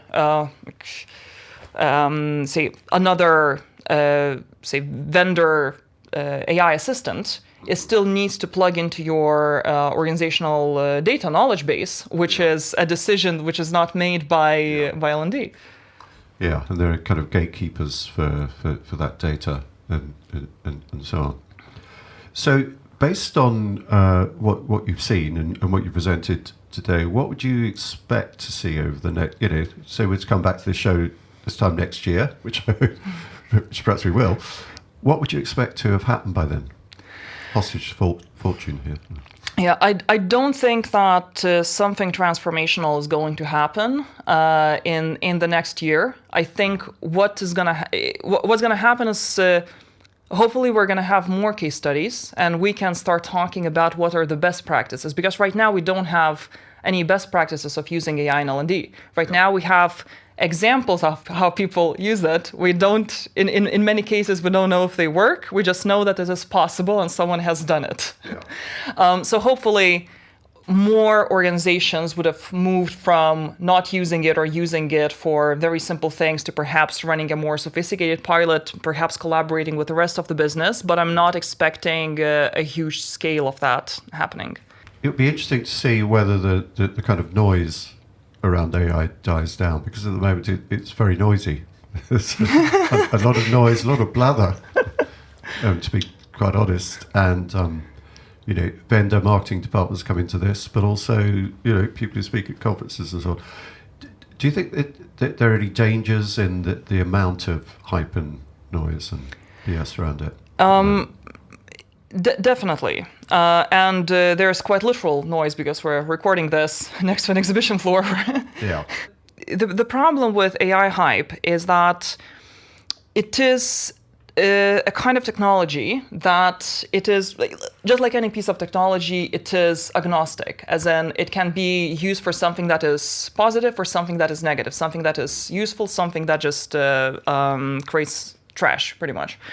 And the thing is that as that technology is perhaps more sophisticated than your authoring tool or something that L&D is quite familiar with, or some design tools, and you need to understand, especially when it comes to data and more advanced use cases for it, you need to understand, you need to have a much deeper technical understanding. And I think the problem with hype is that you're now going on the exhibition floor, and we have probably, easily 50 vendors saying that they're doing AI, something with AI and learning, and magic is going to happen. Yeah. And you, as a buyer, you do not have this just your perhaps a point of view, a well-informed point of view about what is a good use and what is going to actually be useful, because what you're in your organization, as well as understanding and being able to independently assess vendors' claims.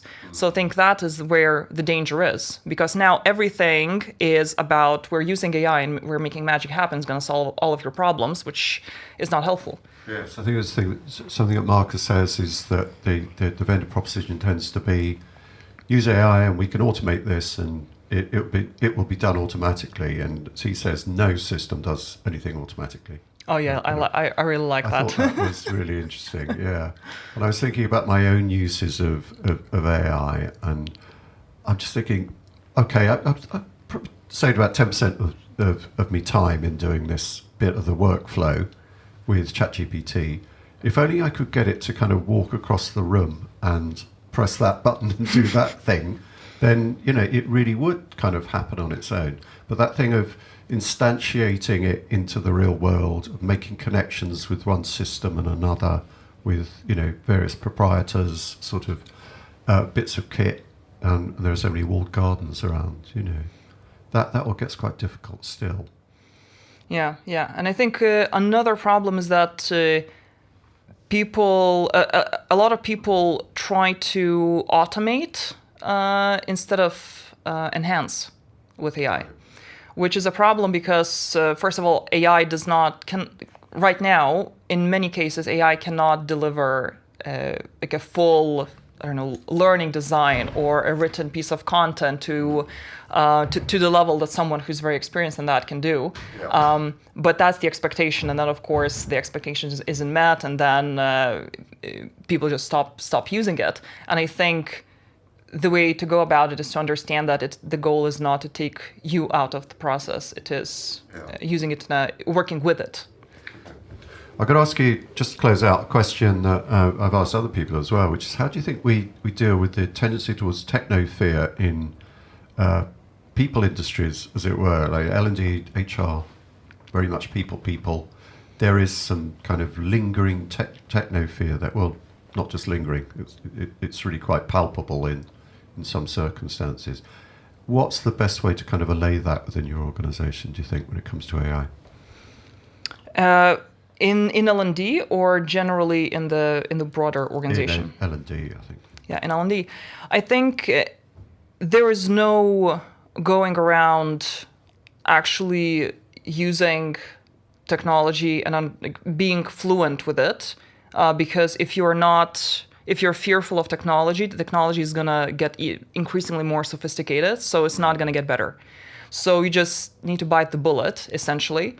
And there might be gentler ways to go about it, but this is, I think, perhaps if we go into the question of identity, of how people see themselves, and if they, for example, started out in the industry being in-person trainers, and now they have to deal with these sophisticated AI-powered platforms, it's a bit of a leap, but I think it's more of a case of the world evolved, your job evolved, but how you see yourself maybe has not. And it's about catching up with that and perhaps reconsidering how you see yourself in L&D. Yeah. I'm very conscious of how multi-generational the industry is, because we talked to one of the 30 under 30, and it is interesting. You have people in the labour force now. They might not have come from being an in-person trainer. They might have come from being an Instagram influencer. And that's the transition. These Gen Zers. Gen Zers, yes, yeah. That's the big problem, isn't it? Yeah. And on that bombshell, so thank you very much, Egle. It's been lovely to talk to you again, and I hope we can talk again in the future. Thanks, John.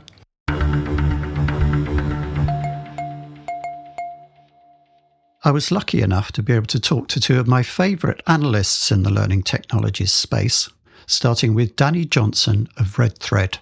I last spoke to Dani back in 2020 when the pandemic was raging.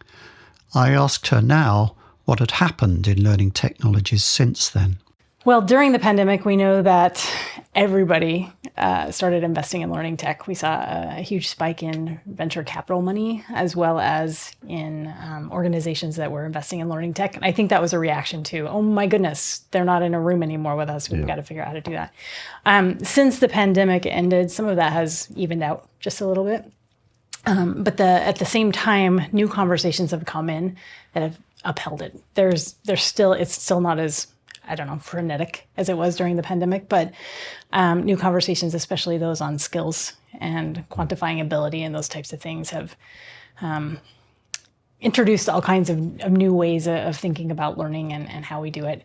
The other big thing, the elephant in the room that we must talk about, is Gen AI. That happened 18 months ago, and it has also introduced several new things that we can do with learning tech. Yeah.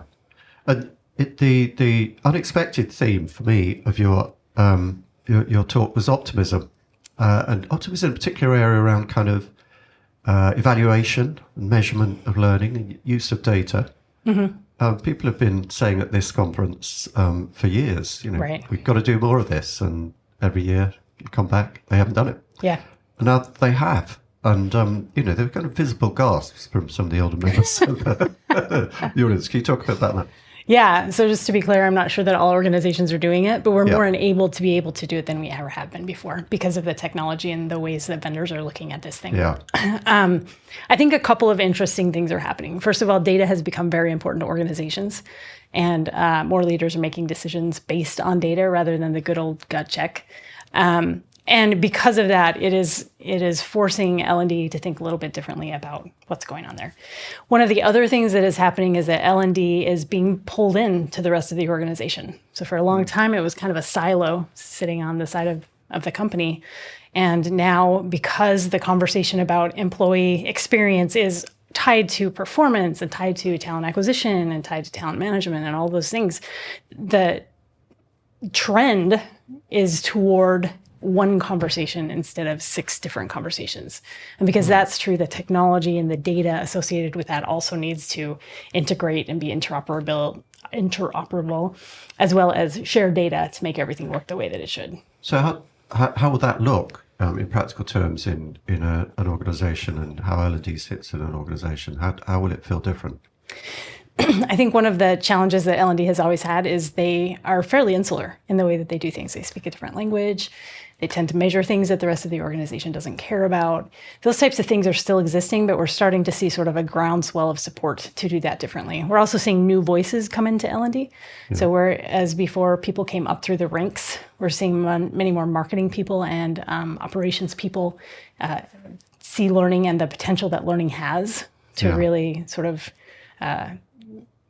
the way that I describe the responsibility of learning is to ensure a skilled workforce. That's what we do. Yeah. And the organizations seem to be taking that more seriously. That's an interesting, especially marketing people. I'd be inclined to say, stay in marketing. You've got bigger budgets. That's just marketing cynicism, I suppose. But those are really interesting trends that you report there. And the one about measurement and validation of learning and so on is, in terms of your data, is that kind of vendor driven? Is it a capability or is it actual practice on the ground? It's a little bit of both. So I think the skills discussion has really started organizations thinking about what could happen if they could measure the abilities or quantify the abilities of individuals. Yeah. And so, for example, we also do a podcast called Workplace Stories, and we talk to leaders who are focusing on skills, trying to figure out skills for their organization. Yeah. 3 or 4 years ago, we couldn't find people to be on the podcast because people are like, oh, I don't know, we're not ready to talk about that. Now it's relatively easy to find somebody that's like, yeah, this is how we're quantifying things, and this is what we're doing with the data, and et cetera, et cetera. And so that conversation has changed a little bit, and we're starting to see the just incredible capability we could have as organizations if we could quantify the abilities of people. Right. We can move them around more easily. We know how to personalize learning for them. All kinds of things change when we understand that. Yeah, there was a conditional in there, if we can. I mean, there's always been a question among kind of cynical stroke wiser heads about the skills thing, which came up a few years ago, that oh yeah, we saw this with competencies, didn't work. Right. What do you think the state of play is now with kind of skills and the technology to enable skills? Yeah. So competencies, I have opinions on competencies, and I have seen some organizations implement skills just like competencies. And I think in cases like that, they will fail. It's just a different name for how we've done competency models for years.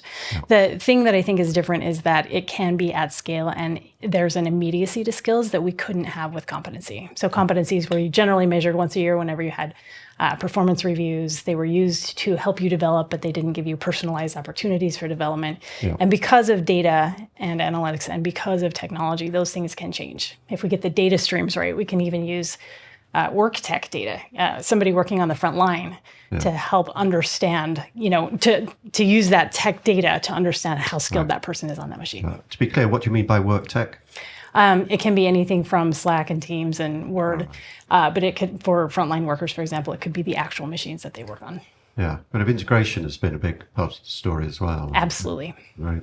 And that had proved difficult because, this involved L&D people going down to the hall to IT and having difficult conversations. Is that easing up and getting better? I think integrations in general are getting easier. It's still very, very difficult.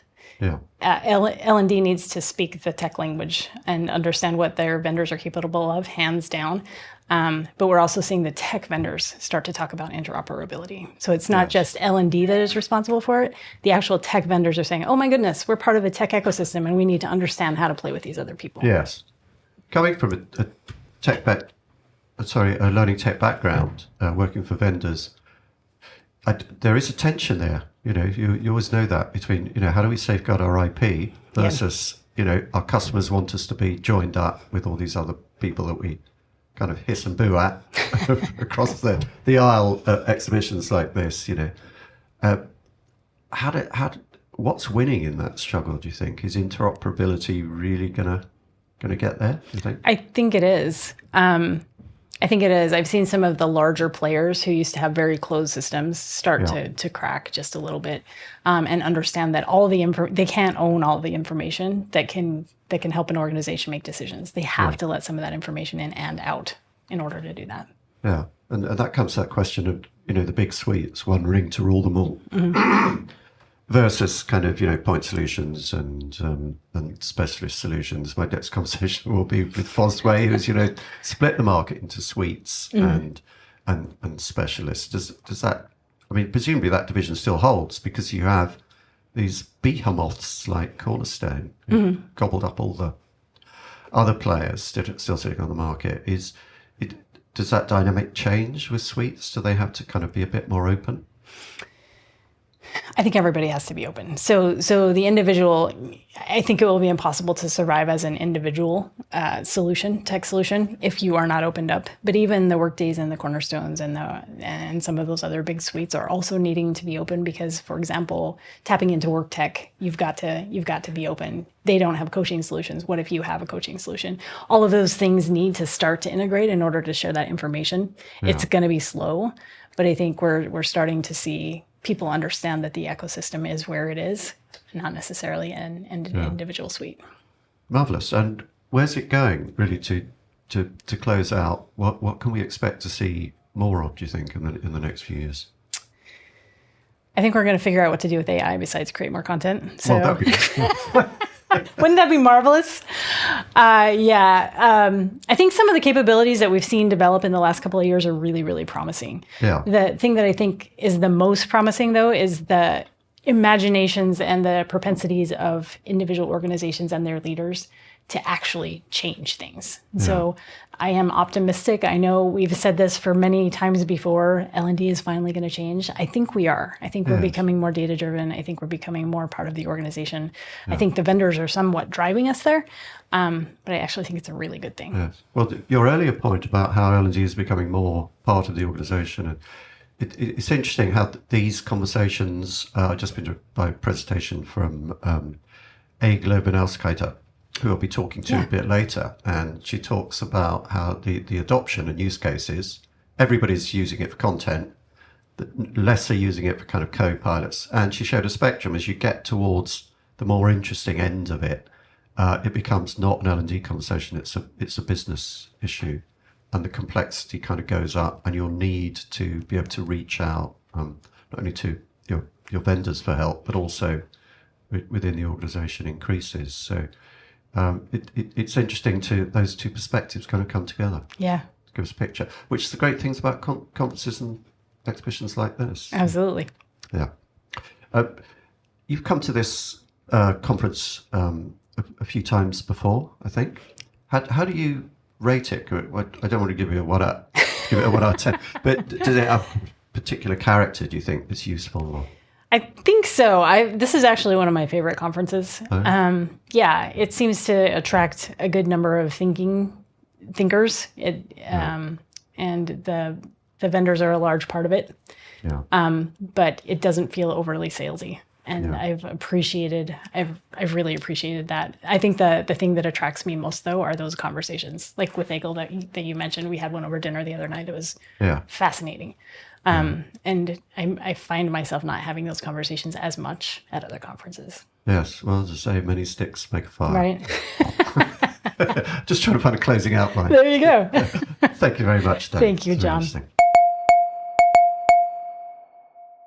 It was great to catch up with the analyst David Perring again, who was the third guest on the Learning Hack and whose consultancy Fosway has recently hired Miles Runham, someone else we've talked to on the podcast a couple of times. I saw your marvellous session with Miles yesterday, the new lad. Yeah, Miles was brilliant. Friend of the podcast. I love brilliant. Always hire people that are better than you is the... I don't know about that. I'm not going to get involved in that comparison.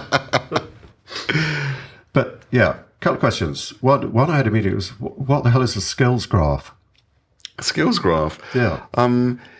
it's a weird phrase, isn't it? I'm not sure if I'm necessarily a big skills fan. Taxonomy and skills. Yeah. But skills graph. Skills graph. I'm not necessarily a big fan of the phrase or the word because I'm a bit last century, and when I think of graphs, I think of lines.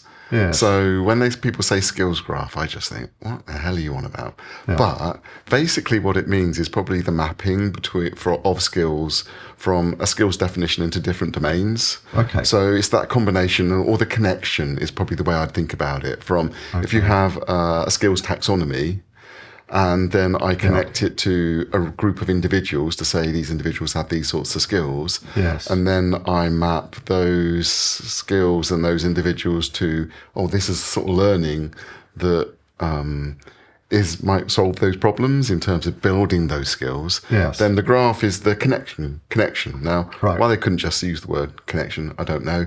Maybe it's a programming thing. Yes. I'm probably not expert enough to understand the root of graph. That's as a really etymology. good explanation, because what I was thinking in my head is, is this just another fancy word for skills taxonomy? But obviously it's not. Yeah, I think it's just a bit more. So it's that connection between the different dimensions of who might be connected to a skill. Yeah, what you can do. Yeah. What other things that might allow you to do within this organisation or... Yeah, exactly. Yeah. Or the skills graph might be, so what's happening in other jobs in other organisations. Yes. So it's just, I suppose, connecting to another subdomain or another area of understanding. Right. It's linked to skills, because skills doesn't live in isolation. Yeah. So that skills conversation is one we've been having for several years now, going, goes way back if I think of it. And there's been a worry about, will it take off? Is it taking off? How is it working out? And cynical old heads say, and I think you probably know quite a few of them, say it didn't work with competencies, it's not going to work with skills. Yeah, probably the same language. I remember talking about skills. I think interesting story I was going to talk to on one of the story tagger things that I never quite got around to. And back in the day, 2004, I was with NTL, and we were talking about skills. We were using it in relation to leadership training and getting people to self-assess themselves, get some 360 feedback around themselves. Yes. And it sort of worked, right? We were doing it back in the day in what had been docent as a solution. It was very successful.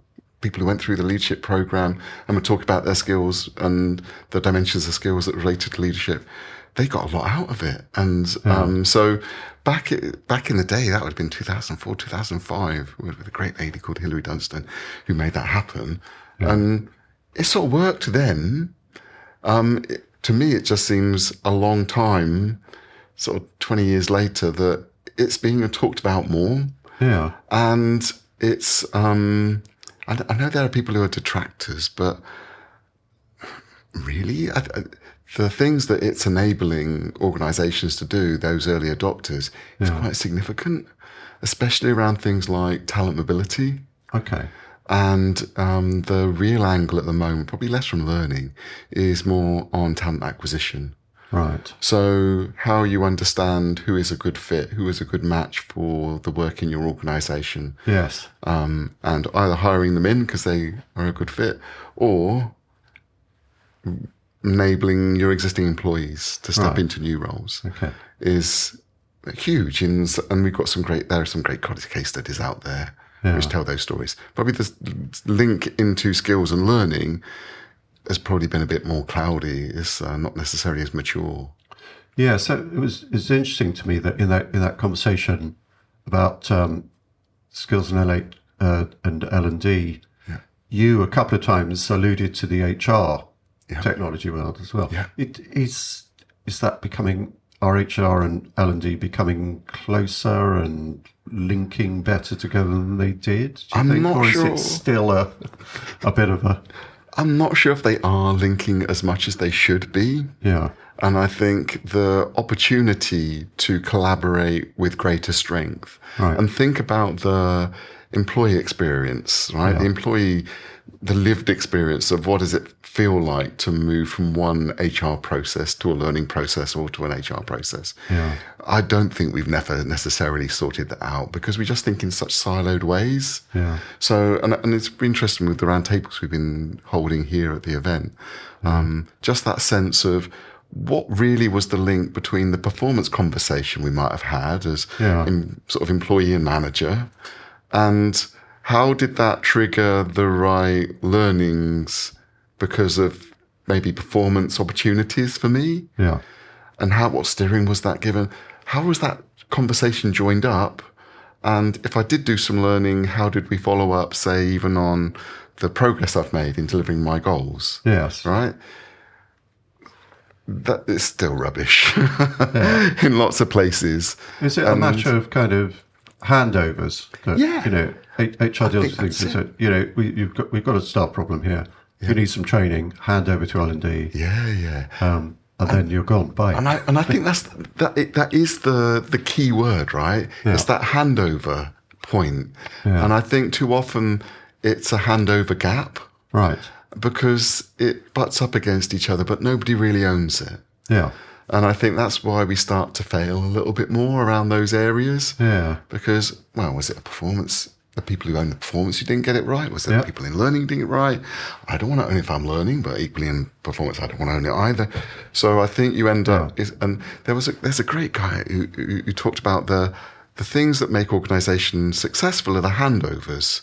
He was I forgot his name. I'm embarrassed myself now by not remembering it. Yeah. But he's a French Boston consulting expert, or McKinsey expert, and he just says successful teams work when the handover, the transition is smooth. So you look at the gaps in the process or between the processes, not the process to fix them. Yes, that's interesting. I've been doing some work with around podcasting production with people, which is, you know, usually a team effort. You know, my podcast, I do it all. Yeah. and hence the grey hairs. But you know, within a team, looking at the workflow, it's all about handovers and what happens at this stage, and then, and if it happens smoothly, you can bang them out really quickly. But if there are any snarl-ups in there, then you really need to sort them out. Yeah, definitely. So I think this sort of break in that continuity between skills and performance and learning and skills. Sometimes it's just that handover. Who had responsibility for it? Right. And sometimes I think we over-delegate some of that and don't own it. Yes. On a completely different topic, I've got a question here that I'm really interested in. So I want to kind of handbrake turn, screech towards that. And you talked about the impact of AI, which of course, you know, nobody's talked about AI in these interviews. Well, yeah. How it commoditizes things, because you get a kind of compression of time and money, cost and time efficiencies with AI, that commoditizes content production in a way. And how that works with the vendor community. I can imagine, you know, there are a lot of worries there, a lot of head scratching. I mean, if it drives down the cost, that's nice for a lot of people. Not so great for the suppliers. If it collapses the time, that's good. But do you end up as a creative contact with a very commoditized thing that you can't make a business out of? Potentially. I think that may be true. And I say that because actually, as a buyer, if I can buy it cheaper, then I'll get beaten up by my CFO if I don't buy it cheaper, right, at the end of the day.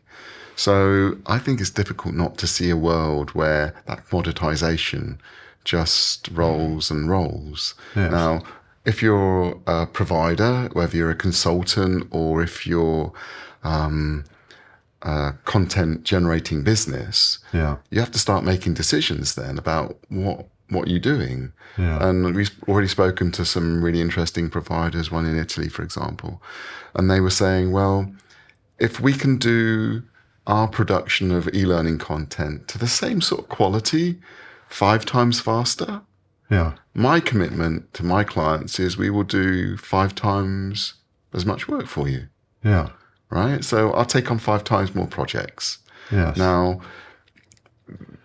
that's still quite an interesting answer, because does that mean there was 5 times less work floating about? Yes. For that provider, they were just thinking, well, on a sort of day rate, sort of cost in, cost out basis, I'm just doing more for you. And isn't that a nice reward for you as an organisation, as a buyer? That's an optimistic way to look at it. Another way to look at it would be, does that mean 20% less revenues? Yeah.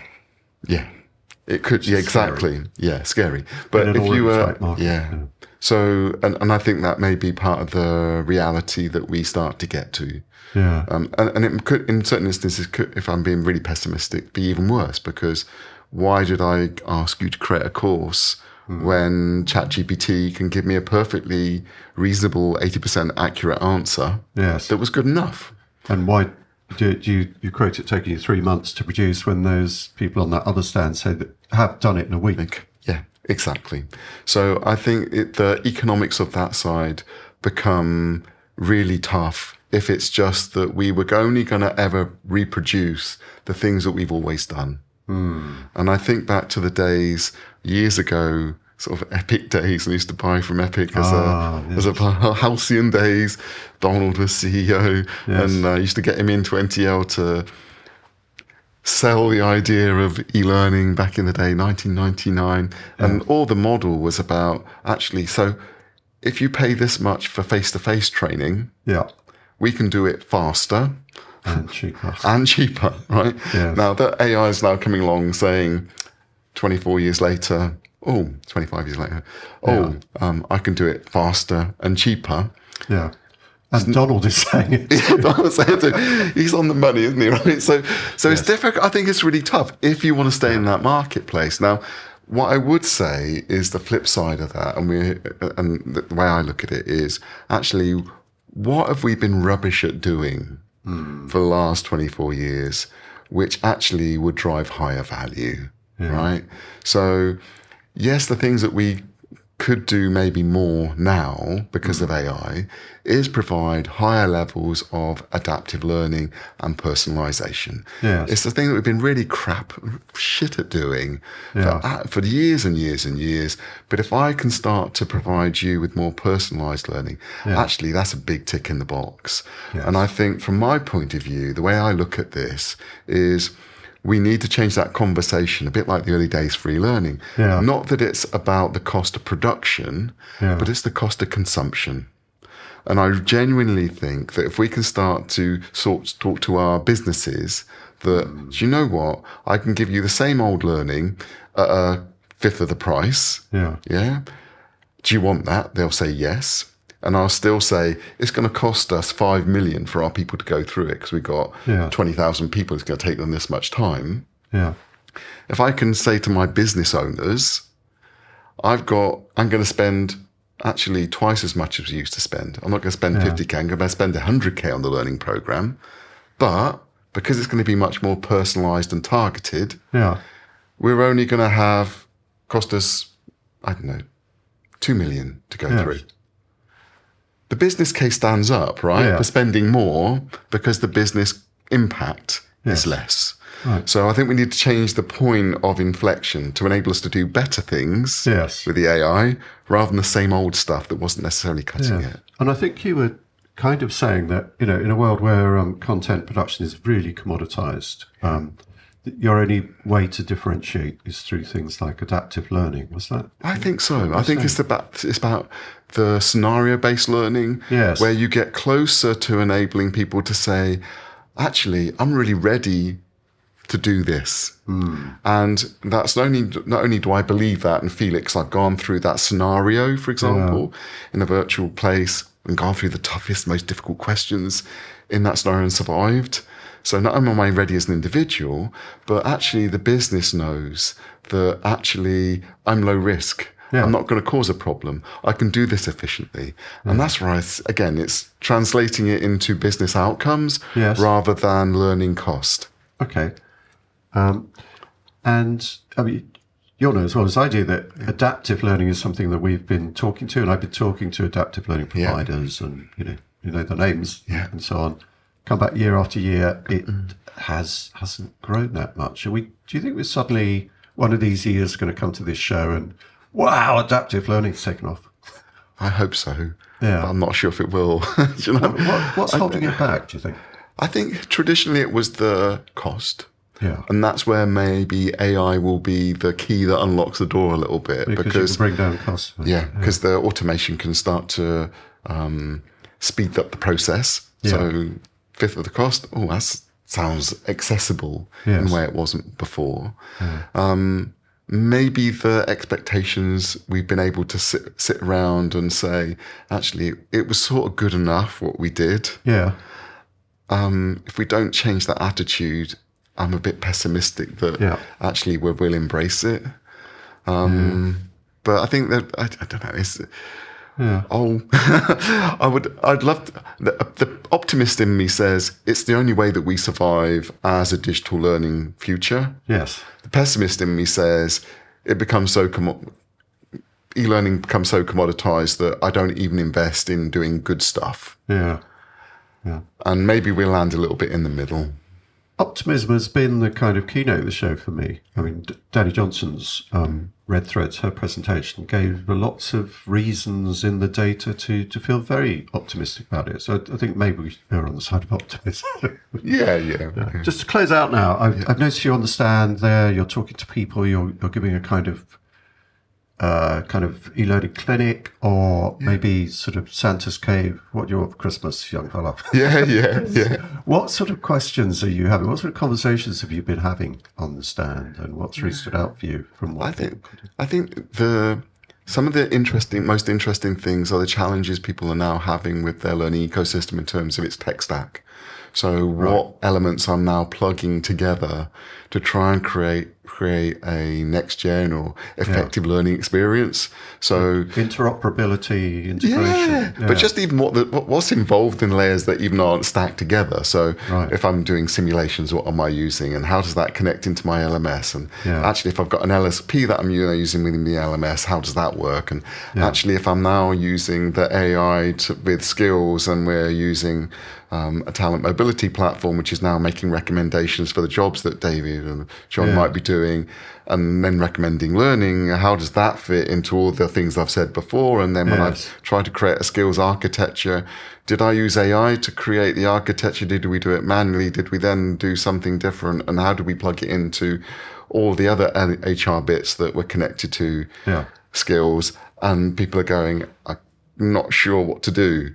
And I think it's in a world of complexity, you're trying to help people understand sort of what is the art of the possible, but also what is the art of the sensible when there's so many pressures and so many pulls and so much to manage. Okay. David, thank you very much for your demonstration of the art of the possible and the art of the simple. I'm sure it wasn't simple, it wasn't possible. Lovely to talk to you, and I hope we get to talk again loads in the future. Thank you. Bye. Thank you, John.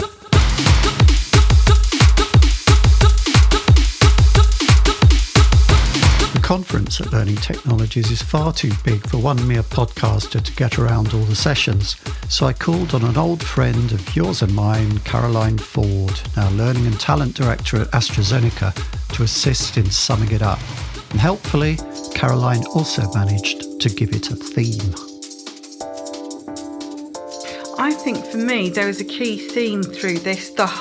Almost every session I saw had somebody saying it, fall in love with the problem. That for me was a real key theme all the way through this. And that understand what you're solving for here. Don't just go ahead and implement technology because it's a shiny new toy.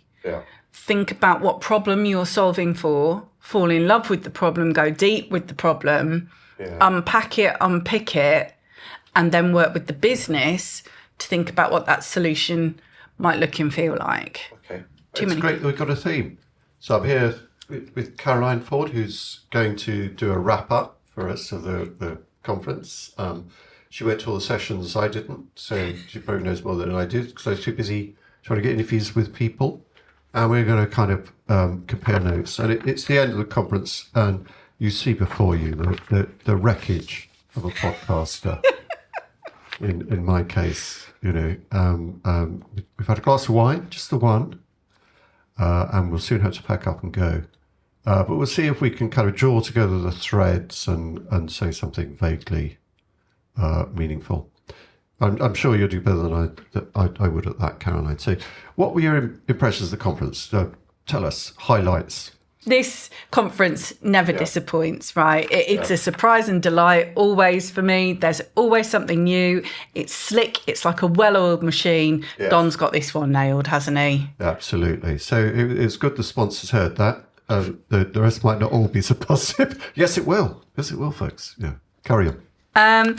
So one of the highlights for me, let's start at the beginning. Right. So I think the opening address from Don was brilliant, always is. But Daniel Susskind, author, multi-author, his father was one of the Wave 1 pioneers of AI, which is so prevalent in every presentation that we saw really this year. That was a big, pull through the red thread all the way through this. And of course, the other red thread was Dani Johnson. Absolutely. But it is interesting, that story of Daniel Susskind and his father. That was, I think, for me, was one of the most interesting things in the presentation. Was that lineage, and people have said to me before that you think he's interesting, you should find out about the father. I almost feel like there's a few people at the moment that I'm seeing who are really prevalent, but who've almost been dandled on the knee of their parent and immersed in a home environment, which has really given them that deep knowledge and learning and interest from the parent and the parent's friends and social circle in the topic that they have themselves now since become expert in. And I think Daniel's a really good example of that. And he had some really interesting themes here. He said everyone thinks blue-collar workers are going to be affected by AI, but white-collar are immune from this. Really interesting. White-collar thing. Yeah, and he said, the white-collar workers are absolutely not immune from this. They will be affected by AI. And there was a real sort of key theme from him around doing more with less human resource. He talked a lot about blue-collar workers and the AI implications for them. They are associated with doing routine tasks, where white-collar workers are more associated with non-routine tasks, but he did some really deep thinking and explanation on how non-routine tasks are just as susceptible now to the application of AI as the routine tasks. So I thought that was really interesting. Yeah, and of course, this is a terrible shock for the for the middle classes, for the professional classes. To know that they're going to go the same way as the mill workers and the agricultural workers and all the rest of it. You mean they're coming for us? Well, so it would seem. He even said that theologians and religion wasn't immune from the forces and influences of AI. One of my favourite examples, John, the Vatican, the Catholic Church. Well, as an ex-Catholic, I objected strongly to these sniggers about the confession app. I thought the confession app was genius. The fact that the Catholic Church has created an AI-driven app to help you prepare for confession with a drop-down list to help you prompt for ideas on contrition. How brilliant is that? Genius. Yes, we are. There is a worry here that this is kind of a bit of disintermediation. Because I can remember, as a kid, you had a little booklet to prepare for you for your confession. You'd go and sit there and I think, what are my sins? And, I was so young at the time, I had no sins. I was looking forward to having sins. Have you got sins now, John? No, you don't have to answer that question. Not on camera. No. Yes, and, less and less as the years go on, sadly. I know. But there was a kind of suggestion that rather than just being a kind of prompt for before the event of going into confession, it's actually becoming a replacement, an automation Yeah. And the thing would, you would kind of type in, I committed the sin of drinking too much on a Friday night and swearing too loudly in the pub. And it would kind of come back with, all right, three Our Fathers to your Hail Marys. Absolutely. And, who needs a priest? It's been disintermediated. Well, that's what the Vatican was worried about. They were keen to come back and say, it's not a replacement, by the way. And herein lies the challenge and the worry for people that, if the app is so good, if the AI is so good, is there a need for the human in these situations, which are very, very human-centric? Religion's so human-centred, right? Yeah, I might have worried about that before I started working with ChatGPT, but having worked with it quite a bit now, I feel like saying to it, you're incredibly useful. Yeah. But you're a bit stupid. You still need the humans there, and to kind of localize it into a conversational tone which is not off the west coast of America, and also that just can tell when something just sounds a bit clunky and stupid. And has decent reference points. Absolutely. As well. That they haven't made up. Yeah, okay. Something more trustworthy. Yep. I think one of my favourite things, probably just to finish up on Susskind's presentation, was that he said cited some really interesting research, which was that only 5% of jobs could be fully automated, but that 60% of jobs had more than 30% of tasks within them which can be. Yeah. Pause the tape now and sort of jot those numbers down and then think about it. Because if you're enumerate like I am, but that is really, really interesting. That even if it's not a case of jobs go, tasks get easier to do, there is still, we only need 3 people in the marketing department rather than 5, and that's 2 people on the dial. And I think his closing message was, training is the answer, which is really interesting. And to swap training at the start of life, or thinking about training just at the start of life or a start of life activity, and think about it as a lifelong activity, retain and improve the ability, the flexibility to learn and retain and retrain information on a constant basis. Yeah. Okay. So we've used up quite a bit of time already, and we've done one presentation. We can speed up, John. We're going to speed up. Okay. So what were some other highlights? So I really wanted to focus this year on our women in learning. Unashamedly, I'm going in there to fly the flag for the ladies this year. So my favourite presenter at these things, the one that I think is a real champion on women in learning, is Sharon Claffey-Kalubli. I absolutely love her. She does never disappoint for me. This year, she pulled out a few key points where she thinks women are underrepresented, or there is a potential challenge or issue with the way they've been represented.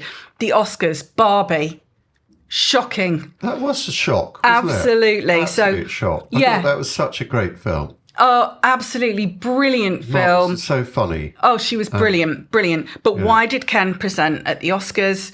And why did Barbie get paid the same as Ken when it was really her show? Yes. So, Yeah, female star, female director, female producer, very much a kind of female project.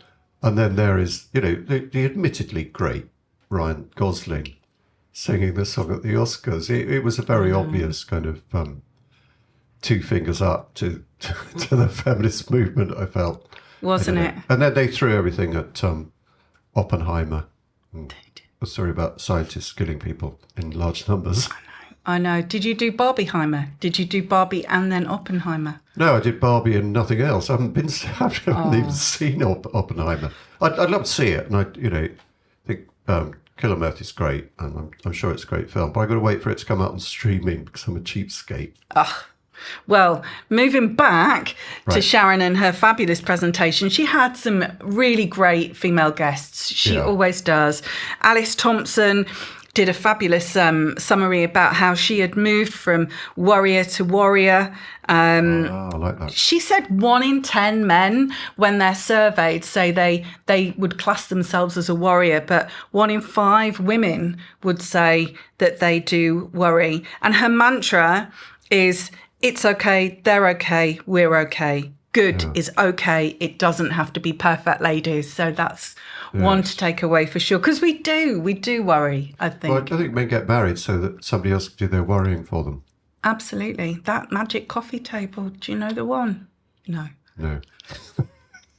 And then Catherine McGraw-Pratt, again, really good summary. She had to step back from her high-powered career and eventually ramped back up to it. Her husband had motor neurone disease. She stepped back. She focused on being a carer, a wife and a mother. And then when she went back into the workplace, she found that she had some confidence challenges. But she did some really nice tips and tricks to help you rebrand and recover from the type of experience that many women do have in the workplace. So that was really good. Yeah. I'm really sorry that I missed this session. I didn't fall down on my allyship. It's just that we had to cover the whole conference, and I know. You were doing that one. And what were some of the men doing, John, that you went to see? Because you focused a lot on, you focused on all sport, sorts. you know. They weren't. And bands and, the men. Well, I've covered everything that I saw pretty thoroughly in the rest of this broadcast. So I think we should kind of carry on and just you can sum up the stuff that I didn't get to that hasn't had so much oxygen. Absolutely. So I think another one for me was the L&D strategy and operational excellence session that I saw. That had Sally Ann Bartlett from Rubrics, and it had Pash Reddy from KPMG.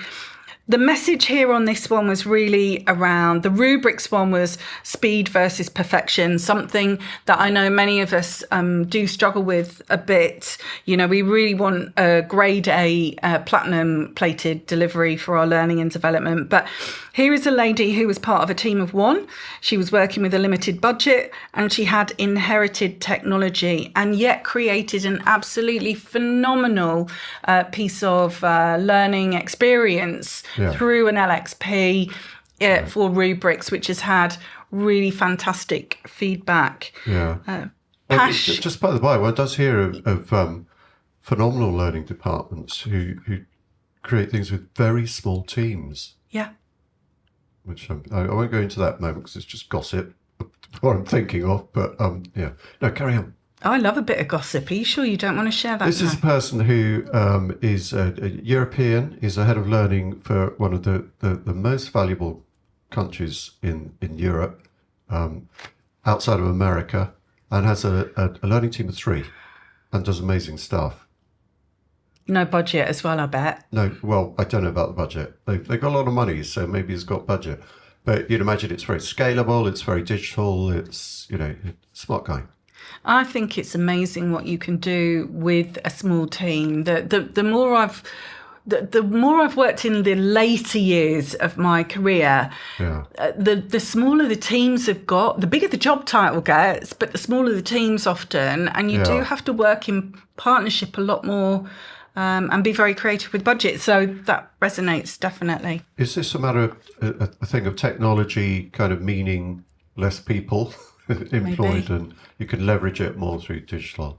I think so, definitely. That and the partnership piece, the learning ecosystem. And that came out actually in a lot of the sessions that I saw, was this small in-house team, even a team of 1 with a reasonable budget, but needing to work with a partner. And I think that was some of the messaging from Pash Reddy with KPMG. She had to use, again, it was existing technologies. Something else that was a key theme on a lot of these was, as I said at the beginning, really fall in love with the problem, but then do lots and lots of research within your organisation and understand what matters to the business and really, really understand the pain points that your business has around the skill set they have today, the skill set they need for tomorrow, the learning technologies they've got access to right now, and what a great learning experience would look and feel like for them. And Pash did some really great work. She created some personalised, actionable, contextualised and integrated learning, and communicated the hell out of it, really. Great campaign, great video.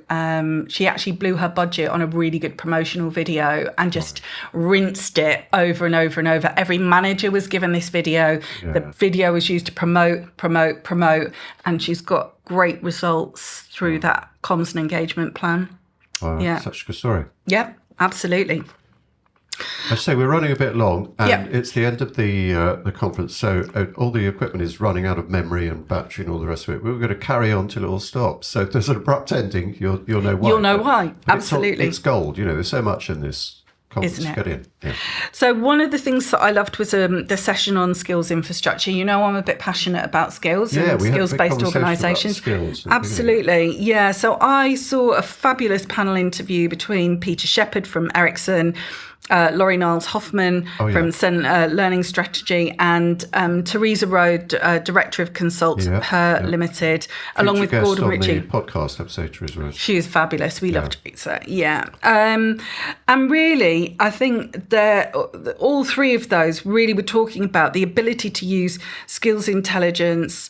I think Peter's got some really good stories to tell around. He works with TechWolf, one of my preferred organisations. I love them. I think they do some great work, and they update their skills taxonomy monthly. They talk about having a skill sensing network, and I think Peter's message was very much around it's not just about the technology, it's about really understanding the business, and back to that theme of what's the problem that you're looking to solve. He talked about doing pilots, lots of small pilots, thinking about where you've got a pain point and then using skills and skills-based technology to try and unpack and unpick that. So interesting there.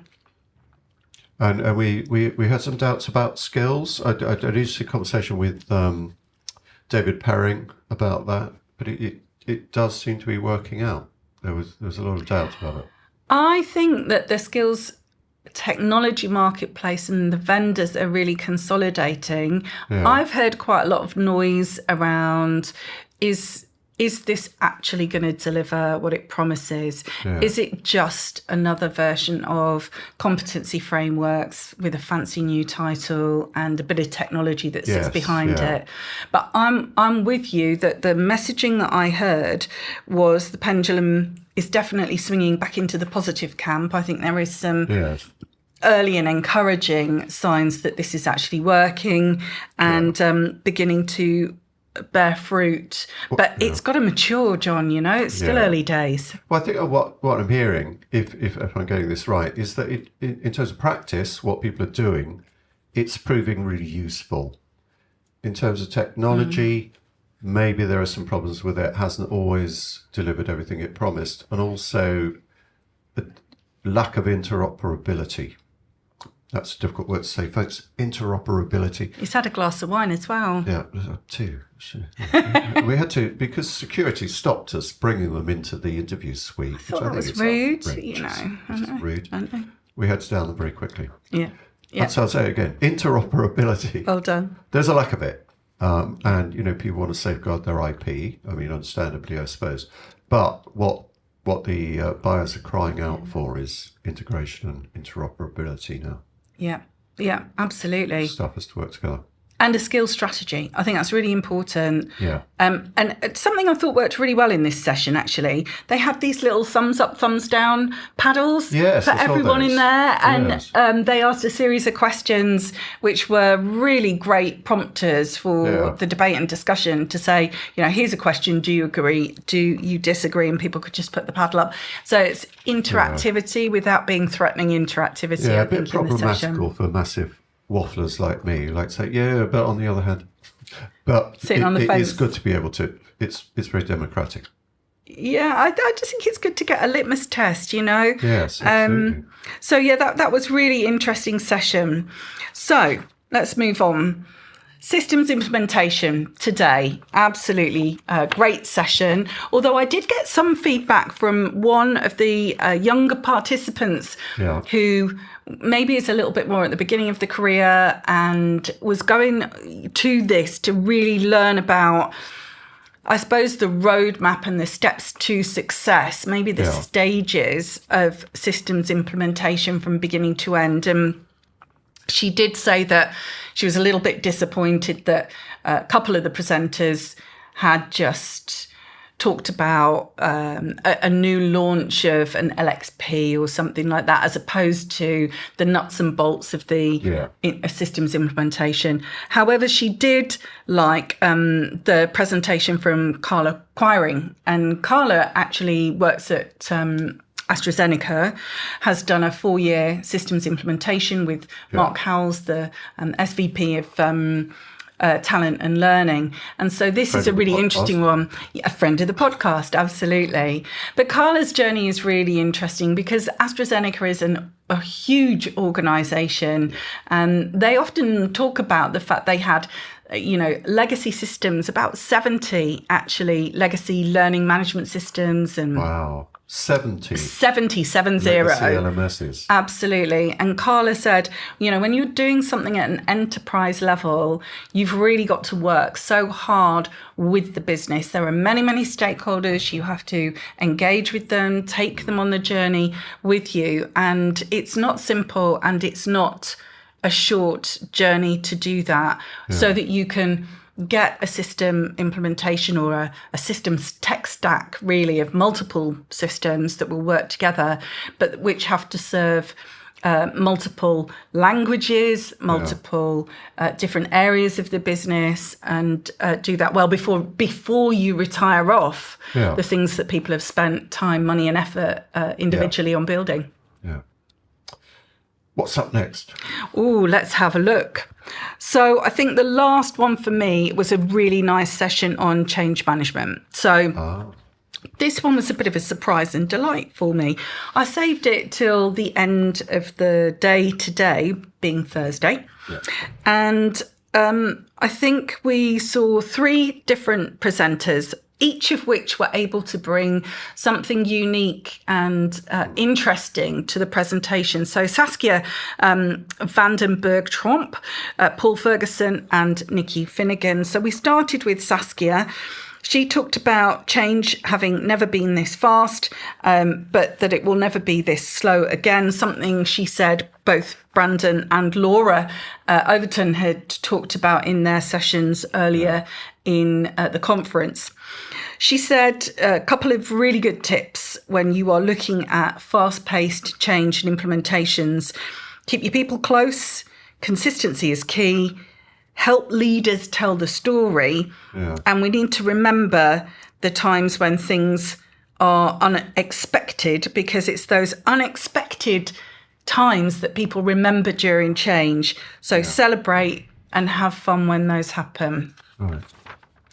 So Nikki Ferguson worked for SJP. She talked a lot about implementation of VR and a new LXP. I liked what Vicky said. It wasn't the standout of the 3 for me. Yeah. The standout was Paul Ferguson.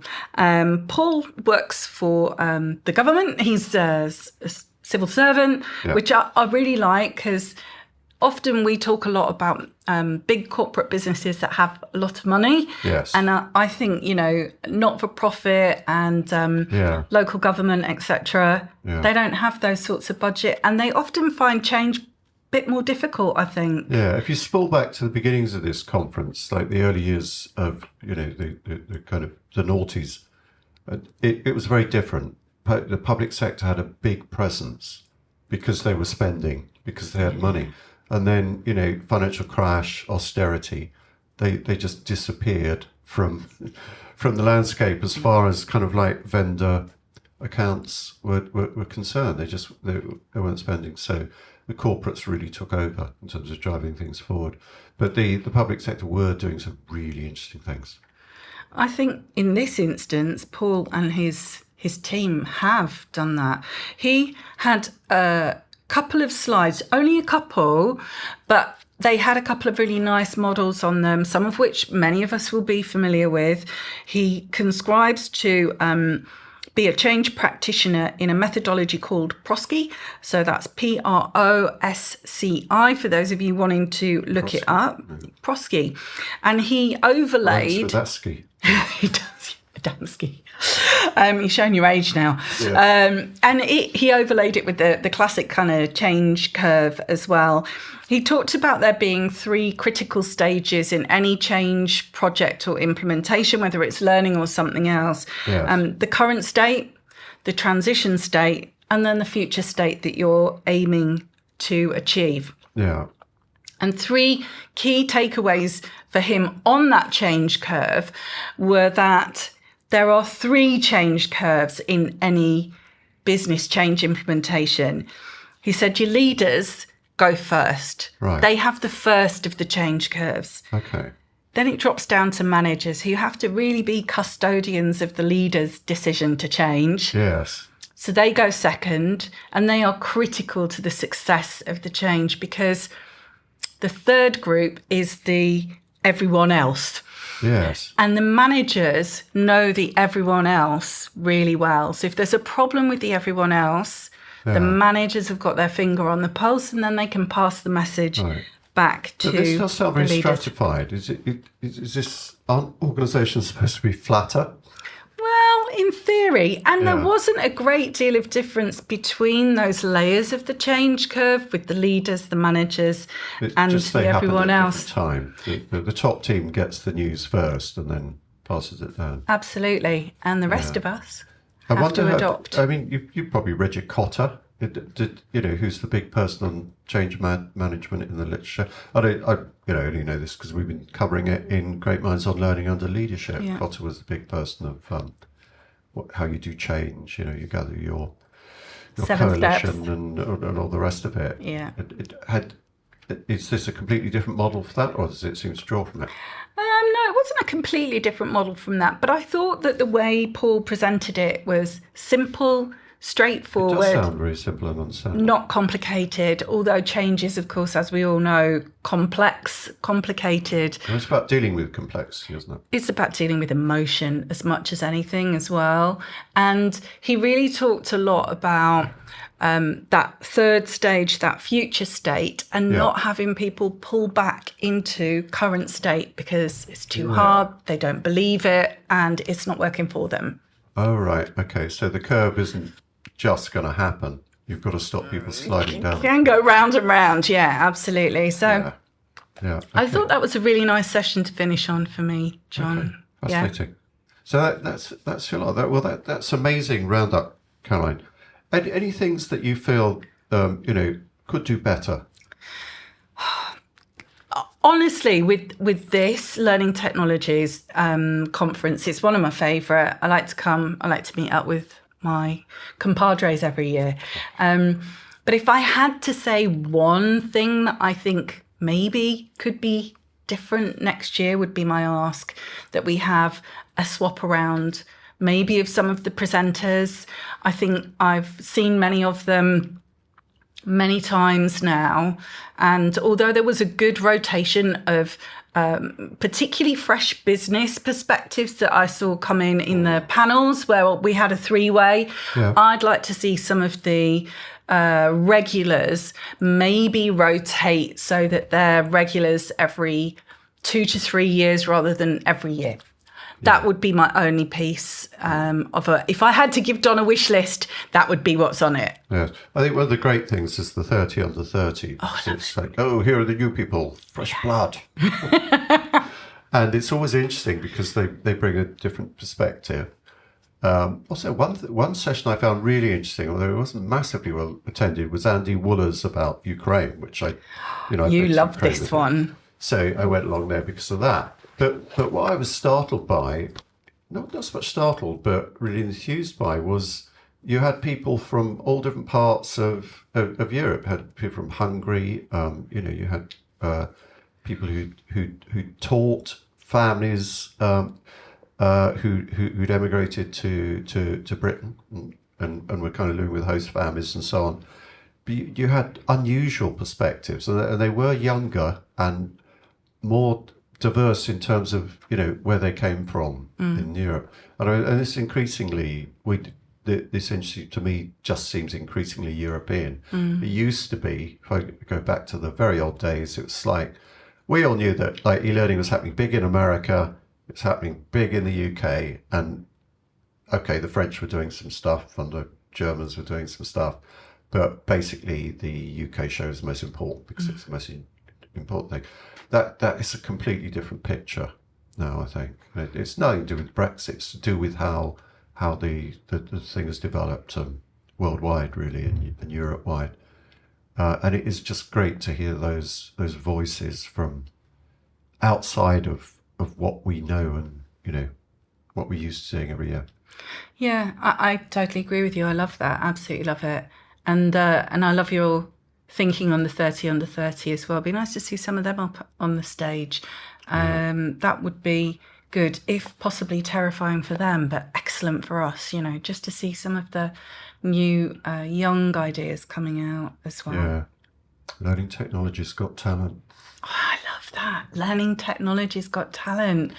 It's the future. Definitely. Yeah. And we could be like Ant and Dec introducing it. We could, couldn't we? Yeah. Doing our annual review of that and introducing them all. Definitely. I love it. Yeah. And I could do all those kind of amazed expressions when the person comes on and you think, this person isn't anything. And then they do something amazing, like a backflip, standing backflip, and you go... The L&D backflip. Yeah, so I've watched all those TV programs. Sorry, this is getting a bit UK specific, folks. And I think we probably need to go back to the bar. So thank you very much for that amazing wrap up, Caroline. Yeah, Always a pleasure, John. Same time next year? Same time. Well, ask closest. We've got the banner now. Yes. Well, I'd definitely be along if we can, because it's just been a blast. Absolutely. Love it. Bye. Thank you, John. Last but very much not least of my chats about this year's event was with the chair of the conference himself, the irrepressible Don Taylor. Don, some time has passed since the show. The dust has settled a bit. What were your highlights from the event? Sounds a bit weird, but the highlight for me was getting people together 1 year on from an event which had seemed so transformational and extraordinary last year, and finding that everyone was a little bit saner and calmer, but still really excited. So last year, it was all about learning technology equals AI. And when you're running an event, you have to be very careful because the program goes out 3-4 months in advance. You have to be very careful at pitching at the right level, which I think we did last year. But inevitably, everything was still new as far as a lot of people in L&D were concerned around artificial intelligence.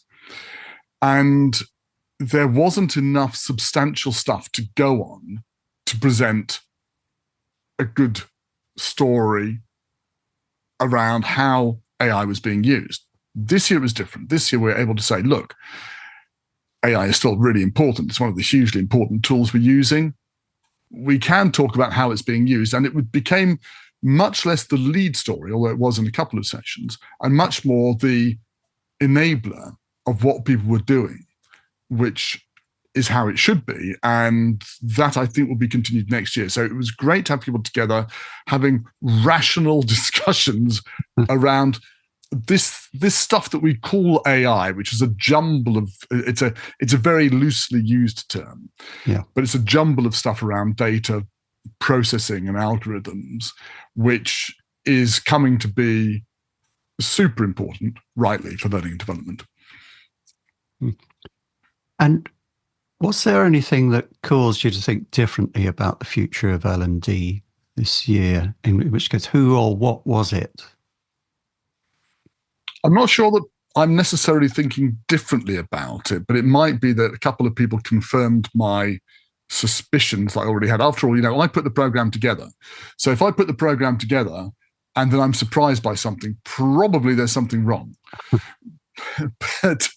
but if you like, my prejudices were confirmed in a couple of areas. So, and we had great speakers. I'm picking people out here, not because other people didn't do a good job, but only because I think these were some salient points for me. So there was the power of conversation bit, which was Emily Cosgrove and Sarah Hope. I thought that was really interesting as a way of talking about how informal learning, to use that generic term from probably 2006, informal learning is something that is an increasingly important part of what we do. It's always important, but it's increasingly important now, I think. How do we harness that? And that was echoed in other sessions. So there was a great session about community and collaboration with Kinga Petrovite and Lynn Rogers talking about that. And I think I started talking about AI, but actually I think how we get people to talk together and share things effectively is as important, because AI deals with stuff that is surfaced.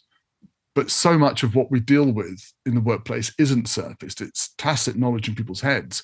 So getting that stuff to the surface through the power of conversation, I think, is crucially important. And the other thing tying up with those things was the data storytelling bit, which was a combination of Zlotola and Hadia Nuruddin talking about how you are literate with data and tell stories with it.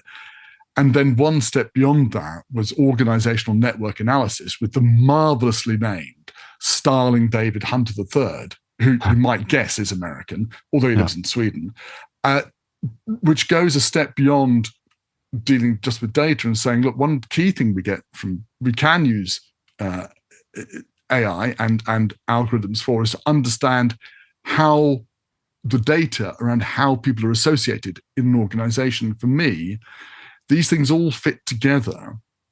If we can understand how people interact and network together in an organization, and we can then use smart ways of surfacing their tacit knowledge, and we can then use probably AI tools to share that more effectively, we're looking at a very different sort of learning and development in the future to what we had when I started, which was you share information through courses or through books, and that's it.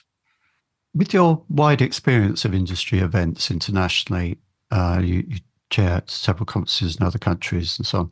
How would you assess London's standing now as a centre for innovation in L&D? You know, what's behind that question is kind of, I go back away with this, as do you. When I first started going to the show 25 years ago, it was a village. You know, the industry was a small village. There just weren't that many of us. And the joke was that if you dropped a bomb on the Hand and Flower, the pub over the road from Olympia, you'd wipe out the British e-learning industry.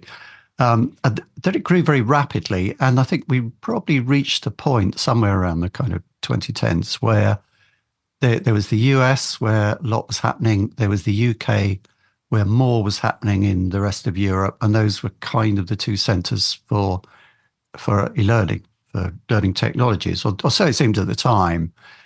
Has that changed now? There just seems to be a lot more going on in Europe than there was, if you go back that far. I wouldn't want to say that one is winning at the expense of another. I think what's happened is the overall growth of the market for educational technology in the workplace has expanded generally. And I like the fact that we see things like EdTech Station in Belgium, the strong network of startups in our field in Sweden, both Berlin and Munich being centers for EdTech startups. So there's a lot happening in different parts of Europe and indeed elsewhere in the world, but in Europe. But I don't think that necessarily means that the British EdTech and learning technology scene is smaller than it has been. I read a stat the other day, since 2023, 185 learning technology startups in Europe, including the UK, have gone through to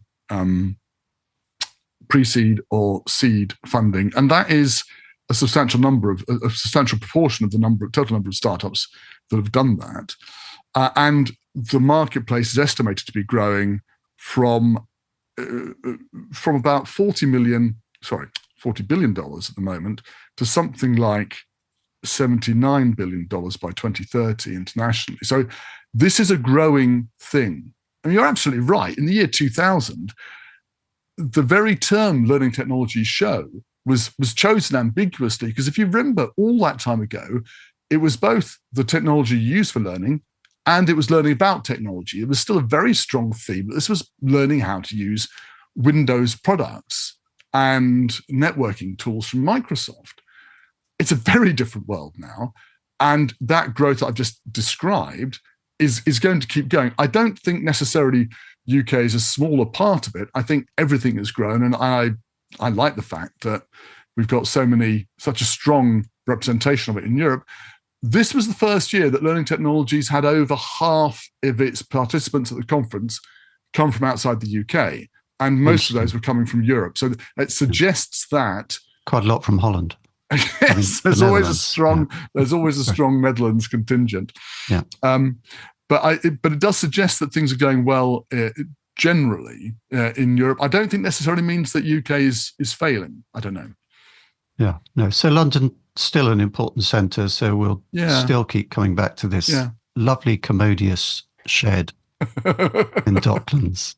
Shed. It's a hangar, isn't it? I mean, it doesn't have the warmth of Olympia, and I loved Olympia had that beautiful theatre. Yeah. But unfortunately, every event is determined by its environment, and the environment is that hangar-like building, which means that you can do a variety of things with it, whereas at Olympia, there were a lot of things you couldn't do, which is why we had to move across town.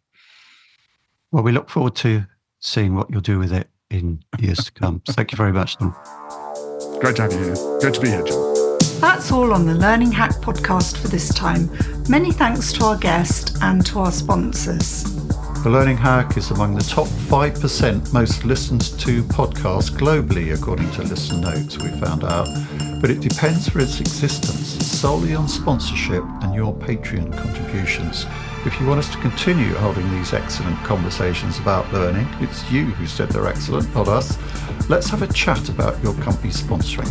Or sign up to patreon.com/learninghack, and for a piddlingly small amount of money, get transcripts, text summaries, and early access. Keep us alive. Until next time. Stay classy, learning people.